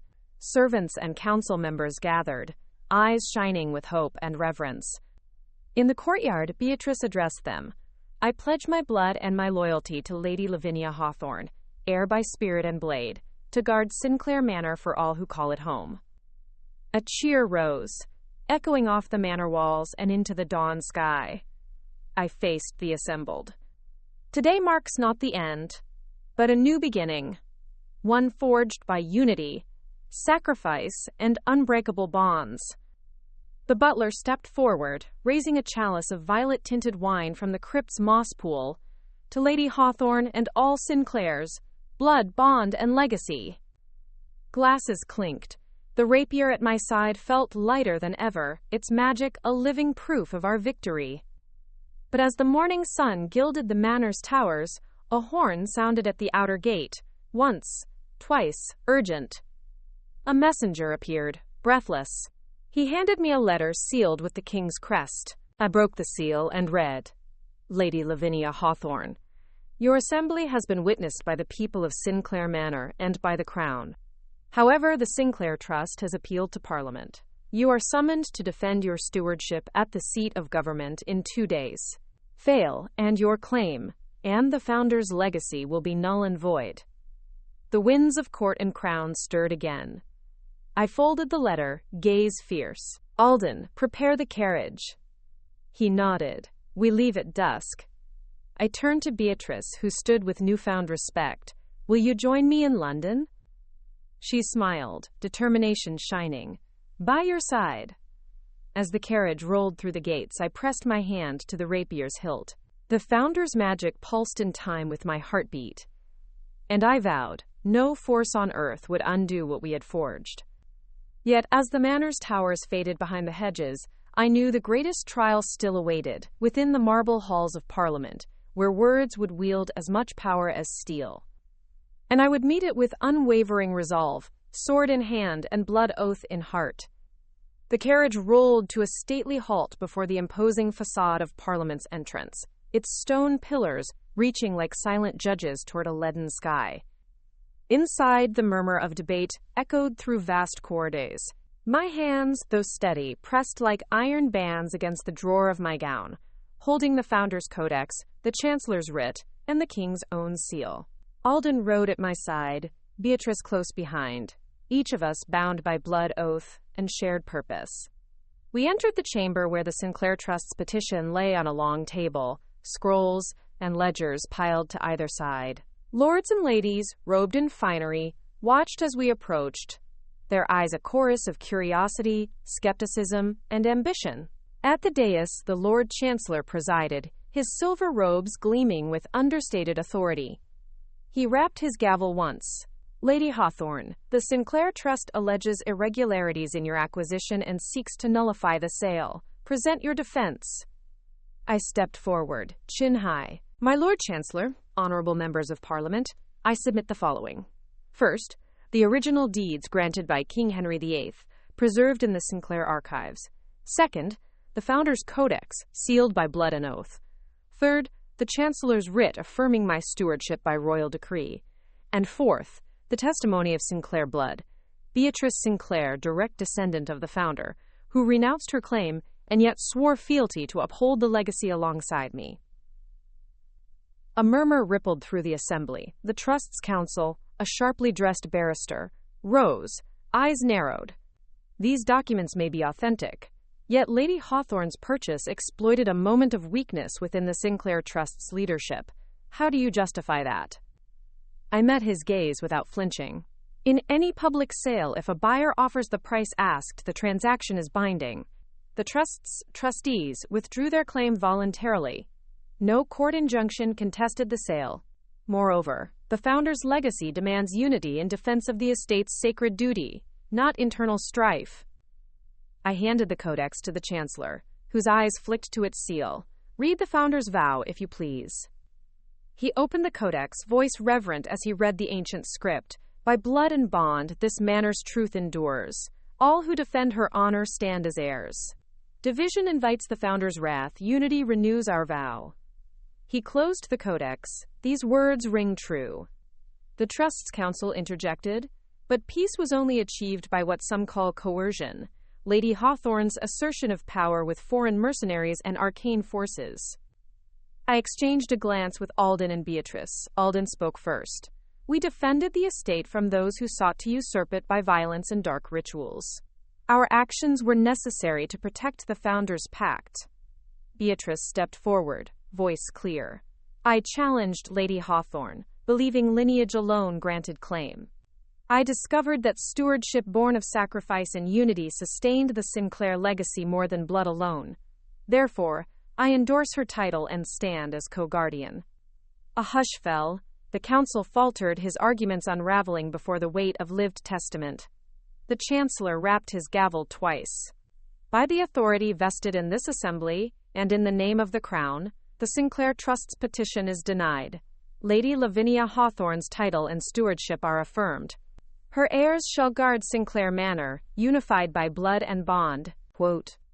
A chorus of assent rose. Beatrice released a breath she didn't know she'd been holding, and Alden squeezed my hand. I bowed deeply. Thank you, my Lord Chancellor. I pledge to honor this trust, and to preserve Sinclair Manor's legacy for all who call her home. Cheers echoed through the chamber as Parliament adjourned. Outside, the sky had cleared, sunlight breaking through the clouds like a promise fulfilled. Alden wrapped his arm around my waist. We did it, together. I gazed at the Codex's seal gleaming in my palm, a testament to every trial we had faced: betrayal, battle, blood pact, and judgment. Together, I echoed, voice soft with gratitude. The founder's legacy lived on, strengthened by our unity and resolve. 2 more great stories are next. Don't miss them. Subscribe and turn on notifications.